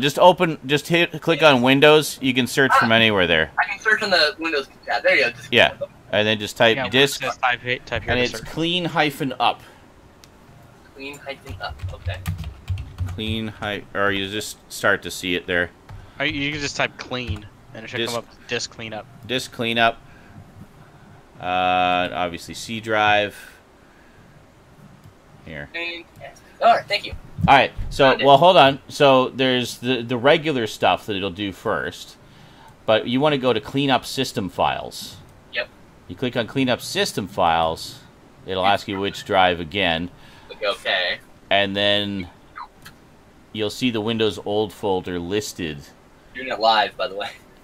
Right now. That's fine. Fuck it, do it live. Upgrade. Yes, yeah, I just opened up. Oh, God. 9 gigs. Why? Of upgrade log files? Seriously? No, previous Windows installation. 9 gigs. It's funny. This is a fresh install. Where did you get 9 gigs of previous Windows install on a fresh install? That's crazy. I don't even know. It's gone now. Fuck this shit. Out of here. Yeah, that's a lot of space. Yeah, mine was just Windows old alone was about 16 gigs. But like, I put a fresh install. What the fuck is it missing? I have no idea. That's the part that confuses me. Only Windows knows. Thank you for that. But yeah, no, it's great because obviously, space is a premium, especially on my SSD. I don't know how big yours is, but mine's only 120 gigs. Oh, that's my scratch drive. My normal drive is 248. Oh, okay, you got way more space than I do. 220 of actual space, and I've got actually a 60 gig scratch drive. Okay. Yeah, so mine's 120 gigs total, or I guess 128 or something. But but by the time all was said and done, I ended up freeing up about 55 gigs of that, which is darn near half of it. So I was like, how much space does Conan take up? So I checked. Conan takes up about 35. So with all the patches and everything. So I was like, that'll still leave 20 gigs. I can put Conan and a couple of small games on there.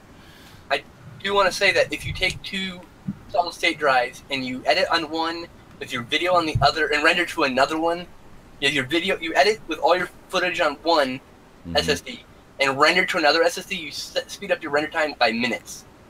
So you should look into at least getting a 60 gig SSD, some cheapo one. Yeah. Just scratch drive to render to. You don't do anything to it, but render to it. Basically what my plan was to get a scratch drive to use for for game installs and rendering. Yeah, there you basically just to have so I put Conan on the Conan Exiles on the SSD drive. Just dumped it out. Steam has this great easy to use feature where you can move the local files of a game to whatever hard drive you want. So if you want to move it to another one, you can. So I just moved it over to the SSD, and I was like, okay, I'm really curious to see how this is going to affect the performance. And anybody in the room who watched the last couple streams, I'm sure will attest that it is ridiculously faster now. I haven't seen the new load time. It is ridiculous. It used to be, it would take like you go in, you load up the menu and stuff, and then you click on continue. And then we'd be waiting literally 6 to 10 minutes for it to get into the game. Like, I would go out and have a smoke, I'd go have a pee, maybe grab a fresh coffee, and come back, and maybe it would be done. We would cycle through the entire length of the theme music about 3 or 4 times. And then finally we get into the game. With the SSD, it doesn't even get to like the 4th bar of the theme music. And then boom, it's loaded. I thought it was a fluke. I'm like, okay, that just must be this particular time. Maybe the servers aren't particularly loaded right now.